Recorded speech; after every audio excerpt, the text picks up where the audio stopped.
And that was like between 2 months of nothing as well. That's crazy. Okay. Mm. Whew. I'm gonna drink water first.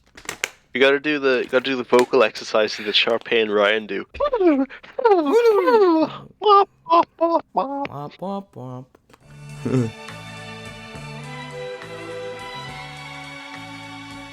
Hi, welcome to the dumps. It's been 4 months again. It's because the last Only it was episode. 6 months. I wish it was 6 months, but it 4 months since the last episode, which also had a 2 month break in between that as well. I've not been on my podcast game for a really long time, and That's an things. understatement. Yeah, that is an understatement of the century. But like, we're here now, and things have kind of changed, sorta. You see, this used to be a thing where I could do, let's say, solo episodes, because I'm just kind of the main host, and then I just allow a lot of people onto here.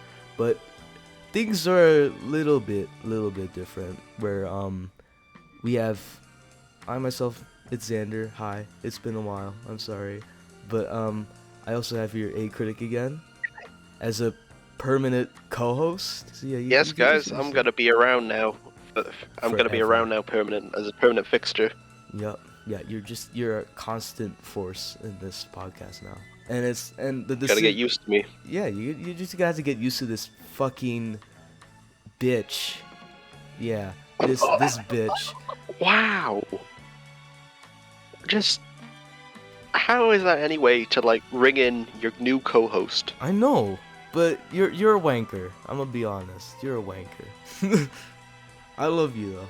Oh, I wouldn't have actually like made you very conflicting co-host. feelings. I know. I wouldn't have made you co-host if I didn't find it entertaining as a dynamic, and I thought, it might spice things up a little, cause we argue a lot, and we've argued about plenty of Oh, things. yes, we do. Mhm. Oh, we do. Last time you were here, that was kind of like the moment where those things started with After Sun, and that was kind of our way of resolving it in a weird way. Where I had to finally explain myself and explain the whole thing, and we clarified things, but like, yeah, there was that. But in general, it's just like I enjoy talking to you and arguing with you. And it's like a good dynamic where we're never quite on the same wavelength most of the time, and that's kind of what makes it interesting for me. And so that's why you're kind of the co-host now. And you know what? I'm open to it. I hope you're happy with it. I don't know, but yeah, uh, you're here forever now. You're forever chained to this podcast now. You're not just some guest. Woohoo! And in terms of arguing, I guess we can start with the movies we're talking about and the way this whole thing was conceived. Cause the old reviews of High School Musical that you have are And quite. by the way, everyone, this is the musical episode. We're doing Hmm. musicals this episode. If you Yeah, didn't know already. yeah. These are musicals, and this all started because he kept pestering me about Moulin Rouge, which we'll talk about later on. and and I kept pestering him. Well, no, I not kept pestering, but like I pestered him a bit about his High School Musical reviews, and how aggressive they were and how negative they were. Whereas some of the other people that we talk to say they're fun movies, and generally people like the movies, even if they will admit they're not like great movies at all. Although some people actually really like them, unironically. So I don't know. Yeah, like my mother. Weird. Oh, well, that's nice. But yeah, with with these rewatches, we also decided to watch them together as well, and Hmm. you seem to enjoy them more. But I guess we have to actually like sit down and talk about, let's say, the first one, High School Musical from 2006. 2006, Yeah. directed by Kenny Ortega. which he's directed all With three of these. no relations to Jenna Ortega. No Just relations. just so you know. But like this guy, he did Newsies in 1992. That one's an old one. That's one of the first Christian Bale roles as well. And he's also done some other like Disney stuff. He's done Descendants, unfortunately. I fucking despise those movies. I'm never doing them on this podcast. Holy shit. Those movies are I really mean, bad. you only have High School Musical to blame for like the Disney Channel glut that came afterwards. You only have these three films this trilogy to blame. Oh, he also did. Oh yeah, I forgot. He also did Hocus Pocus, but like But that predates yeah, that everything. predates a lot of things. But like the glut of like Disney Channel original movies, it all started with these High School Musical movies. I know they did like TV movies before, but this was like the really successful one. Like this is one that like produced a lot of good, and soundtracks that also probably made additional money as well. And with this first one, I understand why like people like it, why people were sort of like attached to it in a weird way. I don't know. Uh, you differ. I think you just kind of just hate these.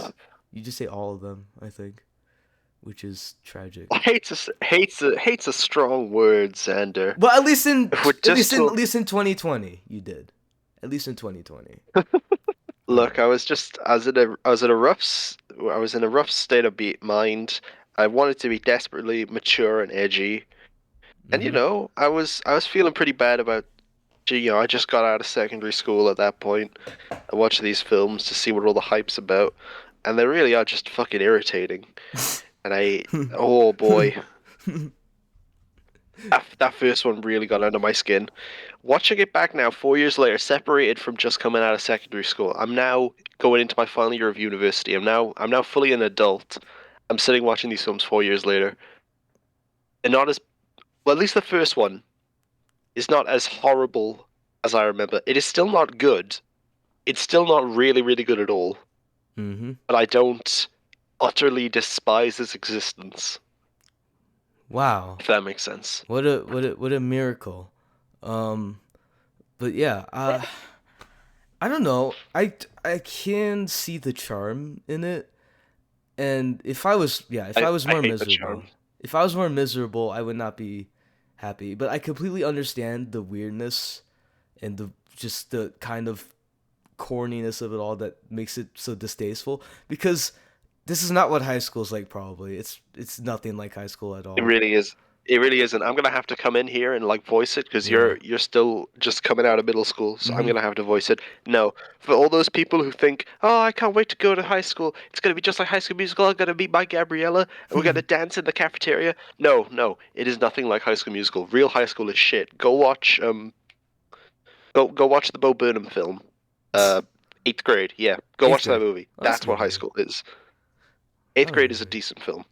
Yeah, I like it. This is like a super exaggerated high school. It doesn't feel real at all. Like even Exaggerate. It's an understatement. yeah, no, cuz even though I don't have personal experience, like, but it just doesn't seem right at all. Everyone is happy, and the main conflict is super like transparent and super flat and super basic, because the world kind of Super stupid. operates like this whole world operates on a different like level at all. It's like a completely bizarro world where you're only allowed to do one thing in your life, and that's either singing and dancing or playing basketball or playing just sports in general. Like those are the only two things you could do in this fucking school, cuz the coach is obsessed with basketball, and the theater teacher is also obsessed with theater, and they will like pit Yes. each other against like other students, or they will just like generally just like argue with each other about like what's more important, like sports or theater. That's just Yeah, you can't put my you can't. Hey, the drama teacher, that bitch, that harlot, she can't put my basketball guys in detention because they're wasting practice time. No, they have to be in detention so they can help me with my theater production, and it's better than playing basketball. Oh fuck you, bitch! No, basketball is important. Why I oughta. exactly that is basically the conflict. It's that for like 90 minutes or whatever. It's a yeah, 98 minutes, and that's all we can really. Because by the end, it's really just I can do both of these things. I guess I Wow. can do both of these things, and I can show everybody that we can do both of these things, and it inspires everyone else, and it makes my dad think, oh shit, yeah, yeah, my dad realizes the error of his ways. You can do both things, Yeah, as if any of the adults have never once thought about doing more than one thing. yeah, There's but really a crucial scene missing where one of the adults should really say something about how, I did want to do like both things, but it's only like the kids, it's only the teenagers, it's only the students who ever say anything that they want to do more than one thing. The adults never. There's never like one adult that says like, oh yeah, you can do like I wanted to do both things, but I couldn't because of social pressuring and society. yeah, because Troy's dad is like an insane person. He's like, in this first movie, he's pretty much entire. Like every time anyone says anything, like there's this one time where someone's like, I don't know which direction I'm being pulled. It's like you gotta go left. Like you gotta go left to like knock down my defense or whatever. Like he's so oblivious to literally anything else in the world that all he can think about is basketball and drills and just doing basketball all the time because he's a man who's trapped in his adolescence just playing basketball in the same high school he used to Yeah. like win championships into, which honestly that could be an interesting movie. But this movie is pretty much, it's not self-aware in that way. It's definitely, I mean, I don't agree with what you said where it's not self-aware at all. I think Look. When I say it's not self-aware, that's basing off everything else that every other Disney Channel thing that came out afterwards. Shit like Liv and Maddie and mhm. Jesse and fucking Casey Undercover, Teen Beach, Descendants. I look at all of that stuff. Barely, not, it's not self-aware at all. It is really not self-aware. And I don't think these are as self-aware as you claim they are. I think there is a level. There is some base thin level of self-awareness in High School Musical at the very least, but it is not a high one. Because if it did, there would be some. It would be way funnier than it than it is. I think with this first movie, it just feels very pure. It's a very much like you can tell the actors are having fun and it's not taken as Yeah, seriously, and the story is pretty basic, and everything that's depicted is exaggerated but sort of believable in its own little world. I don't think it trusts the audience to believe it's like this is ridiculous, but just have fun with it. I feel that in a way with how it presents everyone. Everyone's all happy and cheery. They have their own little conflict, and then everything's happy in the end. It's not. It's very much just like in and out, just like super. Because the sequels, they try to complicate things. so This one's very simple. Like this one is very that's to like the typical core. sequel stuff though. That's typical sequel stuff because you got to go bigger. You got to go bigger in a sequel. It can't just be like the first one. You got to get a higher energy going. Got to be bigger. Got to be bigger. Yeah, but like it doesn't. It doesn't quite work I too, mean, especially too. the third one's the best film, but we're not ready to get to that one Yeah, yet. we're not ready to that. With the first one, I know this is a weird observation I pointed out, but it's like they live in a world where Columbine didn't happen, where 9/11 didn't happen. We're like all these like the real world. The 2000s was not a fun time. The economic crash was about to happen in like 2 years or so. It was Yeah, like it when the was third one was coming out is we went into recession, a global recession. I think 2008 it was. yes, yes. Yeah, 2008 or Yes, 2009. And that's when like everything went to shit. But even before then, everyone was paranoid, when Revenge of the depressed. Fallen came out in that time span. Oh. Well, yeah. Oh yeah, no, because there was a writer's strike as well. A lot of bad things were Yes, going on in the 2000s. There was a lot of controversies. Celebrity culture was becoming even worse. Everyone was not happy. Everyone was paranoid. Everyone was transitioning into the technology. It was like an awkward period for human existence, and especially for like high school, it was not fun for people because Columbine happened. Everyone was paranoid about that, and just in general, high school hmm in that period was not like super well balanced. Like, I mean, it's still bad now. We have like a bunch of school shootings in the U.S. like every year, but I think like school shootings are definitely 1,000 times more of a problem than they were like 20 years ago. yeah, but still, like it was What you not. want to blame them on? is neither here nor there. But yeah, this world does not exist in a time where, like, if High School Musical showed like the Twin Towers still up, like that would be that would pretty much that would happen. It would be a very ideal world. It's not at all like depressing in any sort of way, and that might be So why like people don't like people who hate this movie. It might be not why they like it, because obviously it's not like high school at all. And for people who had miserable experience in high school, if they watch this movie, they'll be miserable too, because they're like, this is not what it was like. I was not happy at all.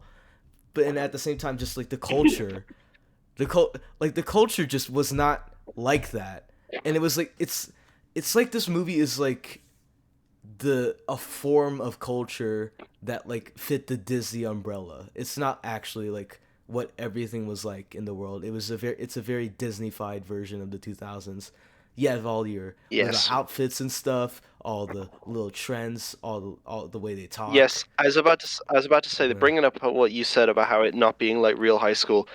No kids in high school, a kid like Ryan wearing what he wears, he'd get the shit beat out of him. exactly. He would he'd get his ass stuffed into his locker and his lunch money yanked away from him. Exactly. And but everyone is just so accepting and everything's very simple because the entire it's not like But they're not any accepting though, because they're all it's like a fucking segregated yeah, but school where you could people it's like do the singular thing. the Don't mellow interact with them. They're yeah, idiots. the melodrama is very simple where it's like the students don't hate each other, they're not like bigots or anything, but they do have conflict with their interests and their like little hobbies. And but it's not like they're doing anything actually aggressive. They're just like teasing.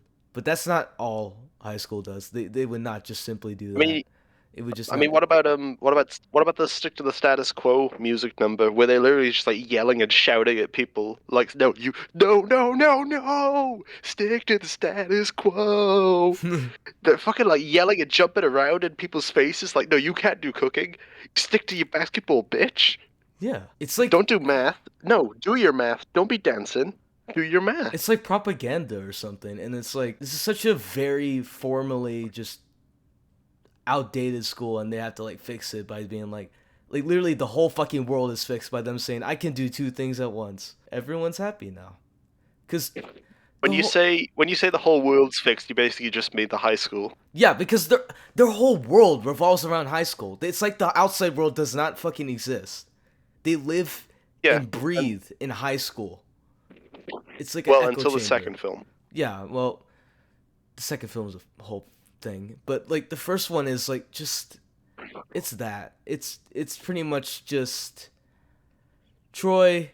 He's like he ends up in like theater not because he wants to, but then he slowly gains the interest of it, and he hangs out with Gabriella. Well, not really. Actually, no, not really. Cause Thing, the thing is, when they're practicing for singing, he says that he has like a separate like rehearsal with Kelsey, and that Gabriella also has a separate rehearsal for Kelsey. So they're not really like hanging yeah. out with each other.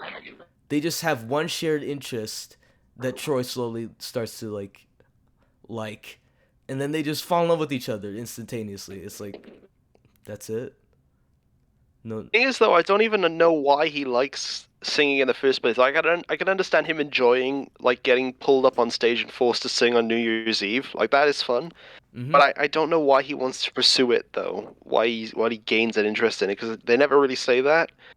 He just sort of like falls into it Yeah, because he wants to do it with Gabriella. But then again, I don't even know why he likes Gabriella to begin with. they sang together that one time, and then they meet each other at school, I and know they sang together, they but I don't know like why he likes her. Why he keeps wanting to hang around with her. because Gabriella isn't interesting. She describes herself as a freaky math girl, which I made fun of like continuously throughout watching all these movies. We've both made fun of it. You Yeah, no, you're not freaky. No, not a she's chance. not freaky under the sheets. She's very like just fragile, very just kind of a just a no-brainer. She's just like very whatever. I don't see the You know, vision. You know, we were talking, we were watching like the second film, and I brought up how Troy's definitely a sub. He's a submissive. Gabriella's also a sub. They're both bottoms, and that's why the end there's no like That's why proper there's no. romantic That's why there's no proper chemistry. romantic. Yeah, exactly. Because they're just You both can't kind have of. two bottoms. You have two. But like, um, basically Troy's like very. He's also very like shy in a weird way. Like he, I don't know why. It's probably just Zac Efron being really awkward. But he's in his twink stage, He's right? like he said his twin. Yeah, this is before he got like Super proper buff. like manly and like jacked up Mm-hmm. as after these ones. This is his twink stage, and it's really just like weird watching him with his like dopey face, where he's just like so you smile, smile, smile, smile, and he's so thin as well, and he's just like he just looks like a dope in these films. Yeah. Now every time he's in the classroom with Gabriella, he turns around, does a little like smile at her, and then just turns around, just like smiling. He's so goofy all the time. Like he looks like he's so brainless all of the time, and he's just like walking around, and he, like you said, he stumbles into these situations. He doesn't really actively participate in it. He's just kind of Yeah. like, because he has no direction in life. That's what he says. Like he doesn't know, like as he says in the third movie and in this first movie, where he's like, "Oh, what am I supposed to do?" Say he wants to do basketball, but then again, but he also wants to do the singing. He wants to try out for the musical, but again, I still don't know why he wants to. He keeps saying, "I want to do it," but I don't. I know the want, but I want to know why you want to do it. Yeah. It can't just be because of Gabriella, because you and her are so fucking boring to watch. Because you never, is it because you were never given like a choice? You were just like forced into basketball? it's no, Is it it's your dad vicariously living through you? yeah, no, Like it's I don't know I don't what know it why. is. It's like it's probably not like what the writers were thinking of, but it is kind of like based on how his home life is like. Like you understand exactly why he ends up the way he is, because his dad forced him to play basketball. Like you said, he's taken him to like practice since like he was age Well, then 6 or again, whatever. Like well, then that's what again, his I dad don't think said. they don't ever like state that he like forced him into basketball. It's just sort of assumed that he got into basketball because his dad was into it, and then he just sort of like, yeah, I'll do basketball as well. But I don't think he was ever like, they never say he was forced into it. Yeah, he kind of just I don't naturally know what it did. is. It's like no, These but films are not deep. They yeah, no, like it seems like it's like they don't really show the passion in like what he wants to do. It's sort of just like I play basketball and I'm really good at it, and it's like I also do theater and I'm really good at it. It's very like artificial and in that way because it does you don't have a specific reason why you have that passion. Like it's not just about like yeah. how talented you are. It's about how much you care about it. And that's what makes a character interesting when they talk about their interests, but like no, he's just sort of like I like basketball and I like theater. That's it. Which might be Yeah, the deeper reason it's why the pretty much. And writer I also feels like flawed. Gabriella, but I don't I can't really explain why I like Gabriella. That's my three things I want to do. I want to do basketball. I want to do music, and I want to do Gabriella. That's not even true because That's not even there true. are there's zero sexual tension between the two because He it's a Disney film, he gets a kiss Disney on the Channel film cheek. made for children. He gets a kiss on the cheek. That's all Yeah, he gets. they And get they get kiss on the cheek and hugs. That's just the first film. They don't fully like properly kiss on the mouth. they kiss on the mouth in the second one for some reason. Yes, Even at the though end of the second one. all that was bullshit. But no. First one, the first We're rushing one. ahead. We're rushing ahead. I was gonna ask, do you have a favorite character A favorite from the first character film? from the first one? Yeah, who's your favorite character? I think Yeah, I do but just a genuinely favorite character in just general. a favorite character. Honestly, I love Troy's dad. He's like the stupidest man I've ever seen. He's like he's so interesting in the fact that he has probably he could honestly probably make a really good story for no good reason, like a really goofy and fun story. But no, he's just kind of in the background, always thinking about basketball all the fucking time, and it's really fucking It's stupid. like the way you describe his dad. It's kind of like Bella's dad from Twilight, Charlie, because he's like one of the best characters in the whole Twilight saga. I Charlie, see. Bella's dad, Yeah. and people would rather watch a film about him than anything else that's going on Well, maybe you because should he give is him just like a Twilight genuinely movies. good character. Hmm. Oh, please don't make me do this again. Please don't make me do this No. again. I'm on my, I'm on my hands and knees. Please. That was also 4 years ago. I don't want to do those Oh films my again. god. I don't know. I'll watch them eventually, just not doing this. I don't think. They're But good. yeah. But that's just talking about like Troy and Gabriella, and I can't really say anything about Gabriella that isn't related to Troy, because Gabriella has a mom. She likes theater. She likes, She's very yeah, she likes nice. theater. She does chemistry. It's like you do the Mr. Plinkett character challenge, if you remember this from the first part of his Phantom Menace review. So uh, it's like describe a character without telling me what they look like, what their job is, or what their role in the film is. Describe this character without doing those three things. And Gabriella does not pass that at all. she's Because all we can ever nice say about her is what she does. Uh, in the first one. that's In not the enough second though. and third one, she's not. I don't like her in the second and third one. She's a bitch. But like in this first one, she's just like new kid at school. She's kind of nervous at first, and then eventually she just makes friends. But I don't want to sign up for anything yet until I get familiar with everything. yeah, fuck. Even like the other cast members, there's like the guy that the girl that Chad dates later on. What's her name? Oh, is it? Taylor. Taylor. I I'm gonna have to check this now because It's Taylor. I I think keep it's forgetting her Taylor. name. I'm pretty sure it's Taylor. Let me have a quick look. It's Yeah, it's Taylor. It's yeah, Taylor McKessie. because she's like school student council or something, and she's sort of friends with Gabriella. No, She no, like feeds her info in the second one as well and I stuff. don't know what her role is in these films. It seems to change each one. In the first film, I think she's part of like the science, math, Yeah, chemistry like club. the chemistry club that she's a part of, and they don't really show anything that she does. Like they show like in the final climax where they're doing all the things in one day, which doesn't make any sense. Where she's like, "Oh, I have to do the chemistry club," but then we also have to like break the basketball scoreboard so that Gabriella and and Troy can And Troy, go to the rehearsal, or like because they're like one of the final yeah. drafts, because they accidentally like sing together, and then the because the theater teachers like caught them doing it or whatever. Like that's where it all builds up to. Mhm. But yeah, like we're jumping around, because like if this is a very much just like a movie that goes moment to moment to moment. It's very like it's a very like quick movie, unlike two or three. I think I think three is like a spectacle, but like two is just like it's See, I'll agree with uh, you there. I'll agree with you there. Rewatching the first one, it blew by when we watched the first one. Second one did not. Third one, I don't really care because I was actually invested in the third one because it's the best one. mhm.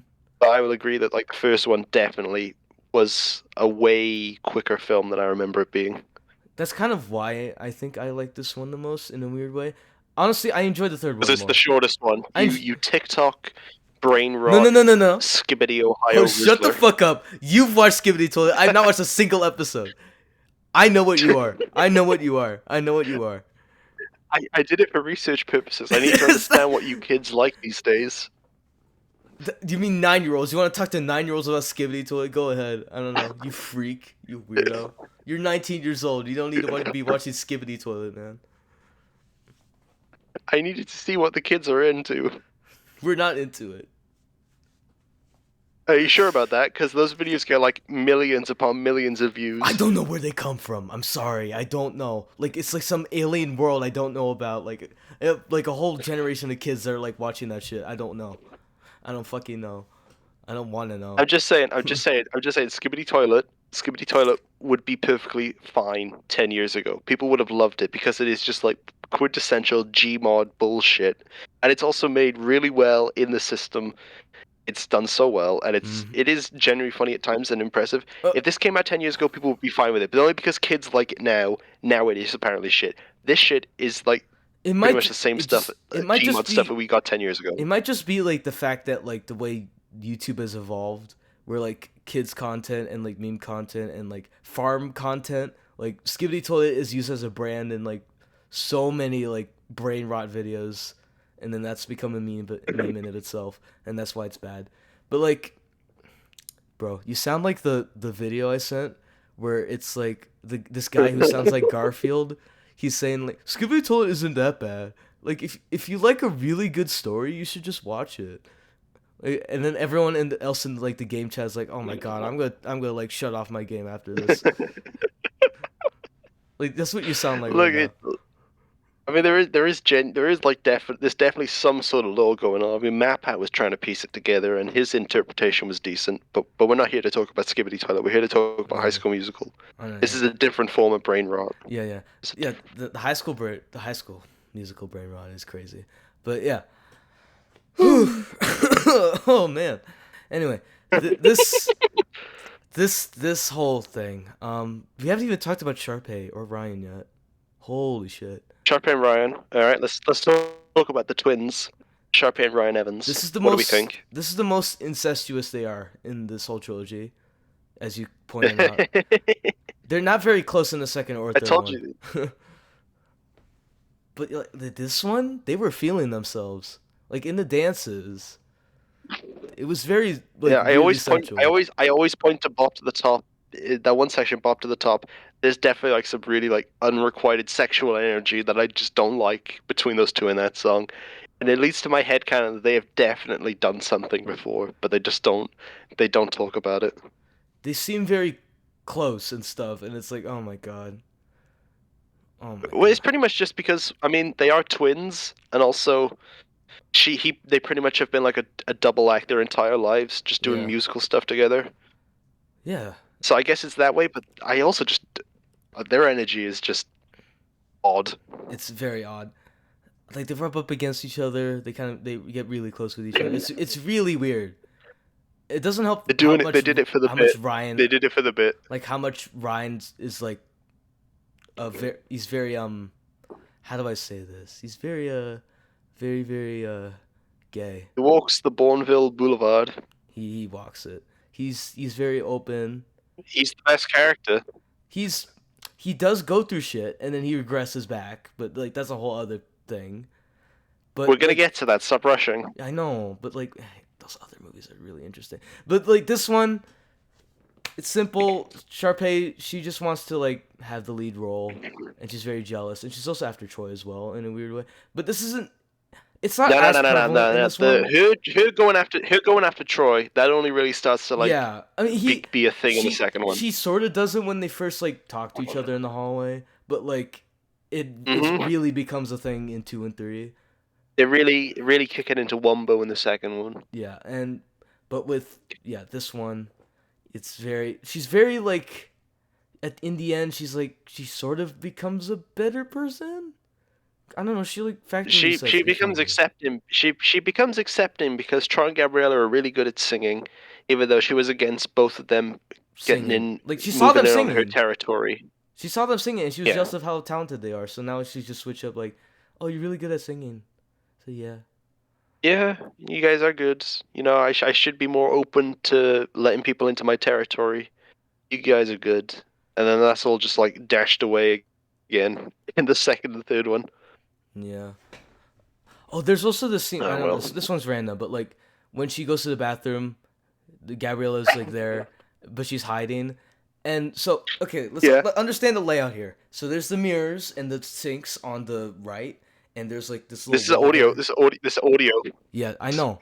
There's a wall, like pushed against it. Like once you enter, there's like a wall, and then behind that you can see like the sinks and stuff. And there's like a space behind where like someone could hide, right?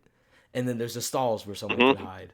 And so when Gabriella hides, when Sharpay walks in, she looks around. She opens the stalls. She looks over at the sink area. She leaves, and then Gabriella pops out from the sink area, where Sharpay clearly looked from. So what the fuck? In the corner between the sinks and the wall, Yeah. And so where Sharpay even looks in that direction. then Let's what? see her. Yeah, but then what the fuck was? What the fuck was she like? Did she not see? How did she not see her? Did you just stare at her for a moment and just look? Is it like a T-Rex where you stand perfectly still and Sharpay can't see you? She's that dumb. So she just like she has Or is dinosaur eyes or something. Oh my god. Or is it like Drax in Avengers Infinity War, where he's mastered the art of standing perfectly still so that people just blank him? Yeah, Gabrielle should have like a bag of chips or something. Yeah. Oh my god. But yeah, that was ridiculous. And honestly, I'm kind of forgetting like the details of this plot. But it's very much pretty simple overall. Well, they want to. Well, Troy and Gabriella want to do music, but both their respective friends pull them apart Yeah, around like the second especially yeah, act. Chad and like the They, chemistry club, everyone, especially yeah, Chad. Like the whole they're like like the fake. whole basketball They're team. They like, introduce like the idea that of their drills and how much they want to like with the whole song, where they just want to keep playing the game, keep doing this, keep doing "Ah, that. get my head in the game. You gotta get your head in the game. Come on, get my head in the game. You gotta get your head in the game. But yeah, like Woo! a lot of the songs in this movie are particularly like anthems, where it's like you gotta put your head in this, you gotta do this, you gotta like focus on this, and it's kind of like builds the idea like everyone's just like locked in on these fucking skills that like when they just do two of them at the same time, it's just really weird. I will say like I was gonna say, what do it does maintain its you rules have in like that favorite way. I don't songs? know. Favorite songs? Get Your Head in the Game Yeah, is do a you have like banger. favorite songs? I like that one a lot. I like the where it starts off where like the tempo is like kept up with the basketballs and like the Yeah, squeak of their shoes yeah. on the Squeak of the floor. Shoes. It's really Oh, goofy, that's but I all love right. it. I love that. I love the creativity of that a bit. It's coordinated well. I think it's the most well choreographed one. I like that one. There's like Mm. effort put into it. It doesn't compare to some of the other ones later on, but like that one's good. I like that one a lot. I mean, I'd say in general, like the choreography throughout is like fine. Like status quo, one in the cafeteria, everyone's like popping the fuck off. Yeah, but it's not as a banger as fucking three. Like it's because with this first one, you could tell they're kind of limited in terms of like how much they can choreograph. So they're just kind of like they're dancing, but they're sort of just doing like regular movement at the same time. It's not very like it's not the most energetic or the most like exuberant. It's very like limited, but it kind of works. I don't mind it. Do you want to know what the budget was for the first High School What was it? Musical? What was it? $4.2 million. How the hell? That's crazy. But I mean, it kind of makes sense. there's the what I've been looking for. I don't know. That one's okay. I I Which one is that? Can you remind me? One it's I've been looking. it's Oh the yes, yeah yes, Ryan it's that Shipper. one. It's that one that the one that Rashad and Ryan do, and then it's also the one that Gabriella and Troy do a reprise of. Yeah. Which one do you prefer? I like the reprise. Like I like the way it's like used as like oh comparing like the super showy super thing and then like this one's super genuine and stuff. But like thing is Troy and Gabriella have no dynamic, so it kind of falls flat for me. But Again, both it's an okay bottoms. song. Yeah, exactly. And there's the Gabriella ballad in this one. There's the one where Oh yeah, but I because mean, that's like obligatory for this series. There's always got to be like the one Gabriella is miserable song.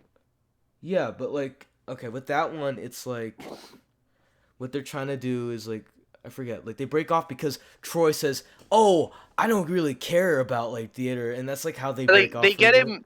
Yeah, his team get him on like tape, Yeah, and they get him recording on tape him and like like saying hacking. something, and they take it Yeah, out of. hacking and it's like signal being required or something, and it's like, I don't really care about that. And they catch him saying it out of Yeah, context. It's like the worst. It's like the most like bullshit that you've seen in so many other films where people say something out of context and they use it, yeah, and then that breaks them off for like a good long part of a film. I hate that whenever that happens. yeah, and then she has her whole dramatic song, and I'm just like, dog.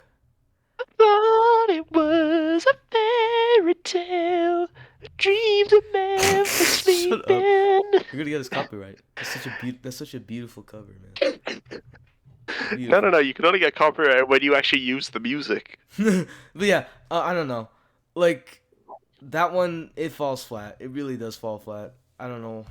Like the actual like conflict I don't there know. is I know. pretty. I know a couple. I know a couple people who are genuinely affected by that song. I think it's like a real sad moment. But like, it's like this whole like this is another thing with the high school movie. I will say, they are realistic in how petty high schoolers are. Like, Holy shit. Yeah, that's also why I don't like watching like high school films in general. Is because I don't want to fucking watch this because I had to live it. I don't like Yeah, watching this. exactly. That's what I was saying. Like in your old reviews, you were projecting about like your high school experience, which is why you were probably Right, pissed like see, off. right, all right. I'll put my hands up. All right, okay. I'll admit Put your hand on the Bible. I was projecting. Mm-hmm. I would. I don't have a Bible. I'll put it on the Torah though. I Okay. admit that I was projecting because I said earlier, I was in a weird spot. I just come out of secondary school. I was feeling all sorts of things. All right, I had to vent, so I vent, or we projected, mm-hmm. and that's just where the rage comes from. I don't feel that way now in general, but I still don't like these films. But yes, I will admit, the rage mostly came from outside forces, not related to the film. There, Yeah. I hope we cleared that up now. I mean, yeah, like it makes sense. Like I explained about the Columbine comparison, or whatever. But like, yeah, that like it's such a, it is just art. It feels very artificial. But I don't know. At the same time, there's genuine elements that I can't like be charmed by. Like at this point, it's like I can't Oh, take it look at super you, seriously. all big and grown up. Mm-hmm. I know. I don't know. I just can't take it super seriously. Like obviously, I know this is not what high school is gonna be like. But it's just kind of funny to me just watching these movies, and it's also the acting. Everyone in this movie, they're like they're bad, but at the same time So they're really, extra. and there's yeah, but exactly they're so extra about it that I kind of just find it funny. And then every time I look at I don't Zac even think they're Efron's bad. I think face, everyone's actually decent. yeah, they're not like the worst actors I've ever Everyone's seen. act. No, No, I just think it's annoying that they go so extra. I just find it annoying in this case. yeah, Unlike the other film that we'll talk about as we get into it. yeah, like I said, Zac Efron's face. You could pause any frame in this movie, and I will just like laugh at his face because he looks so uncomfortable Huh? all the fucking time or so confused, and it's really funny Because he's. because he's just clueless. He like doesn't know what he's doing, and every time he sings, he does this weird thing with his mouth where he's like ah, and he like pushes his neck up, he pushes his face up, and it's just super extra for no I didn't even reason. notice this. It's really funny whenever he does it, and like the way he opens his mouth too when he's singing, it's like really funny. I can't tell if it's that's how he actually sings or not, but it's really really goofy, and I like it a lot. Well, we'd have to watch The Greatest Showman to see how better he is at singing in that film. You want to watch Greatest Showman? Oh Oh hell shit, that's the no! film we should have done. We should have done The Greatest Showman as Oh well, my because that also god! has Zac Efron in it singing. Oh my god! That movie's fucking That's got awful. Zac. Oh my That's god! got Zac Efron in it, and it's got Zendaya in it. Two Disney stars for the price of one film. They have Zac Efron has the one ballad in that movie, and he also actually that's spoilers, but like he doesn't sing as much Mm, as you think, because the structure of the movie is like yeah. horrible. Like He's got one song he sings with Hugh Jackman, if I remember, yeah, and then he's got one he sings with Zendaya, mm-hmm. and then I think he does like a couple random bits in other songs. That's about it. Yeah, he's very much a minor presence, but then he becomes really important later for no reason. I'm like, oh, okay. He's he's like secondary main character. It's the movie cannot focus on one thing. It's like a dyslexic musical. I don't know. It's weird. Dyslexic, not dyslexic. It's dyslexic. Dyslexic? It's dyslexic. It's Dyslexic. dyslexic. Dick. Dyslexic. No, it's not. Dix. No, it's not dyslexic. I'm going in like brain rot mode. Dyslexic. Moving forward. Yeah. Anyway, we've been on this first movie for so long. Oh my god. But yeah, like I mean, there's just a lot to unpack, isn't there? yeah, for such a simple like this is the simplest one to me. It is so complicated in how simple it is. In pure. And I I don't was know. gonna, I was gonna say, I was gonna say, I just had a thought now. You were talking about like the situation of the 2000s at the time and how like we were going through like a really rough time in those 2000s, Mhm. even though you were only alive for like two more years of that. But anyway, moving forward. Um, and you were talking about how like the high school is like nothing like real life high school and like Columbine and Hunt 9/11 and all that. I was thinking, do you think that these movies are like an answer to like Like to be like a hopeful vision of high school. Is that what Disney planned when they made these films? Is like the current state of the world is miserable and high school is bad right now. It's pretty rough after Columbine. Are these films meant to be like a hopeful vision for high school? Something like how like Star Trek is meant to be like a hopeful vision of the future. Is this what High School Musical is? I think it is because it feels like Disney-fied version of what you want high school to be. Oh, Because I think what happens a lot with like, I know this is a weirdly like observation to make, but it's like a lot of people who go into high school, they watch movies and they learn what high school is through those movies, and then they set those expectations, and that's I can and attest. I can attest to this. it's the same way with social media because when you have TikToks and like YouTube telling you what high school is like, you jump into high school and then you act the exact same way and you pass on the toxic traits, or you just go through it. You just like really go through like a rough Hmm. time, and that's how like Yes. that's how the cycle of fucking high school abuse happens. It's kind of terrifying. Like everyone's talking about how high See, school I has a lot of gossip, so that's why people in my middle school start so much fucking stupid drama and why they fight all the time because they learn it from fucking social media because they all act like fucking gangsters. Like that's how it happens. I'm just saying. When I was in school, didn't need social media to stir up drama. It just happened naturally. Exactly. It's like a perpetual cycle of just abuse. I know that's a weird way to say it, but like if every kid was forced to watch these high school movies, I think everyone would just be happy and pleasant. Is that what they were trying to do? Maybe. I don't know. That could be it. And That's the thing. See, I don't I know. bring up the Star Trek comparison and how it's meant to be like a hopeful vision for the future. That's like something we can aspire to be. Like that's the future. That's the future. We can aspire to be as good as Star Trek. High school, it doesn't ever seem like it will ever get better. It will always be perpetually awful because of teenagers and the way teenagers grow and how they react to things as they Mhm. develop and they react to the world around them. I think high school will perpetually continue to be miserable. And saying something like High School Musical is meant to be like a hopeful vision for high school is the fucking lost dreams. Yeah, so it's Like basically an impossible come task. back down to reality. Come Yeah. It seems like this movie is just like a sort of coping mechanism. It seems like it just like for like what 40 like I bet it like this is obviously not teenagers writing this. This is adults and they're like reflecting and trying to like make things all pleasant and based on like Disney standards and stuff. And it's very like clean. There's no back. it's super surface level, and that's probably why it gets on your nerves or something. That is probably why. Yeah, that is yeah, and me and quite a lot of people because we know because we just at least me personally, I hate a lot of high school films. It really takes like a really good one for me to say that was really good because most of them I don't like Mhm. because they do write them unrealistically, or it just brings up bad memories from school personally, or it's just like shit in general, and I just Yeah. hate the melodrama and the shit. Yeah. Yeah, But yeah, like I don't know. This one remains the most like intact. It seems very like it doesn't seem very it doesn't overstay its welcome. It doesn't quite reach anything beyond the surface level, but that's kind of why people like it. And that's why people also hate it.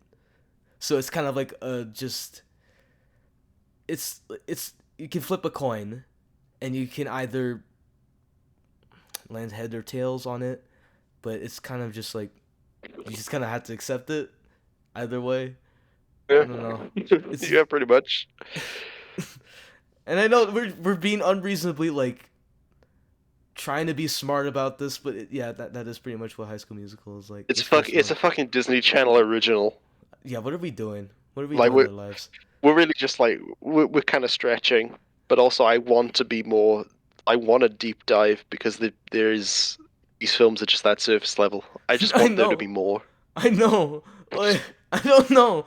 I I know like it's hard to be like to say like weird shit like the Columbine connection, but like it's a subconscious thing. Like Yeah, this is like coming from a culture of 2006. Like even though it wasn't in the writers' minds to say to do these things, I think it's fun to entertain the idea that it was like influenced by that culture because it does yeah. it would make sense The at least. possibilities. Mhm. It's fun to think about that. And it's weird because I think 2 is sort of trying to make things complicated and a bit more realistic in a weird way. And I just it's not it, Do you maybe. have any more closing? Do you have any closing thoughts on one on High School Musical 2006? Overall cast, they're okay in this movie. They're not as bad as they get later on. Everyone is okay. Uh, I don't the know. character of Kelsey. Well, I love Kelsey. I think Kelsey's very Kelsey's great. her presence in this movie is kind of like very uh just She definitely gets more moments. She gets a bit more involvement in the next two films, but I just like her as a presence because she's so cute and she's so sweet and she's like the most noble person in the whole school. yeah, no, she every time you look in the background and she looks either like tired of all the shit going around her, or she's just very like, what the fuck Kind of is this, going on? or just like, just like normal day.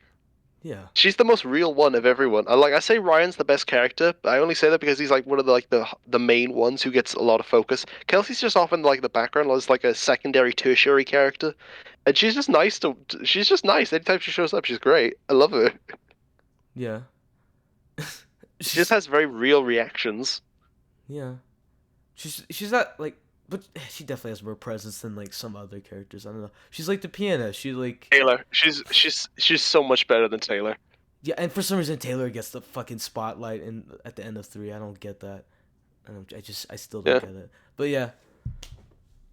Yeah, overall, I don't know. What kind of happens to all these people is just like they just kind of regress into they just really just regress into most of the time. Oh yeah. Do we want to give number ratings? Do we want to give ratings for these films? This one, um, Yeah. What if I'm do being you want to like throw one out? if I'm being realistic, it kind of leans more towards a 5 or a 4, but I like giving it a 6 because I think it's my favorite one. I don't know. All right. It's it. I don't know. It's even though I've like deconstructed the fucking idea of this movie being just bad, like why it was kind of like the most inappropriate thing for the time. I think it's okay. It's okay. I don't know. I if I were to like forced to like rewatch this again, I'd be fine with that. 2 though, you would have to fucking restrain me to get back to that one. Holy shit. Oh, you and me both, Uh, brother. For oh, me, for the first film, I'd probably like last time I watched this, I gave it a 2 out of 10. seems kind of. I I'm debating whether or not to like give it a 3, just to be fair. I give it a 3. Mhm. Yes, yes. Yeah, I'll settle on a 3 out of 10. Yeah, no. If we're talking like visual presentation, it looks okay. Like these, I think this one It's looks. television. It's This a one, Disney Channel TV movie. yeah, but somehow this one looks better than 2. 2 looks weird at points. Uh, cause I can sort of see where you're coming from. it's very, it's very simple. Fuck, even the title card, it's not very extravagant. It's just High School Musical. Yeah, no, it's not extravagant. It just sort of like fades in, and it's like blank white text, like Times And New like Roman. yeah, Times New Roman. It's really funny because it was just like, oh, that's how they open the movie. There's nothing like super extravagant. It's just that. It's really Yeah, funny. just get straight into it. Yeah, they don't see this that one. This movie does not mess around. It's very quick. It's very much in and out. It's Hmm. it's easy. 2 is And like the it. second I one, know I've teased it. let's roll on to High School Musical 2. I've teased it like throughout because like I've this movie bothers me.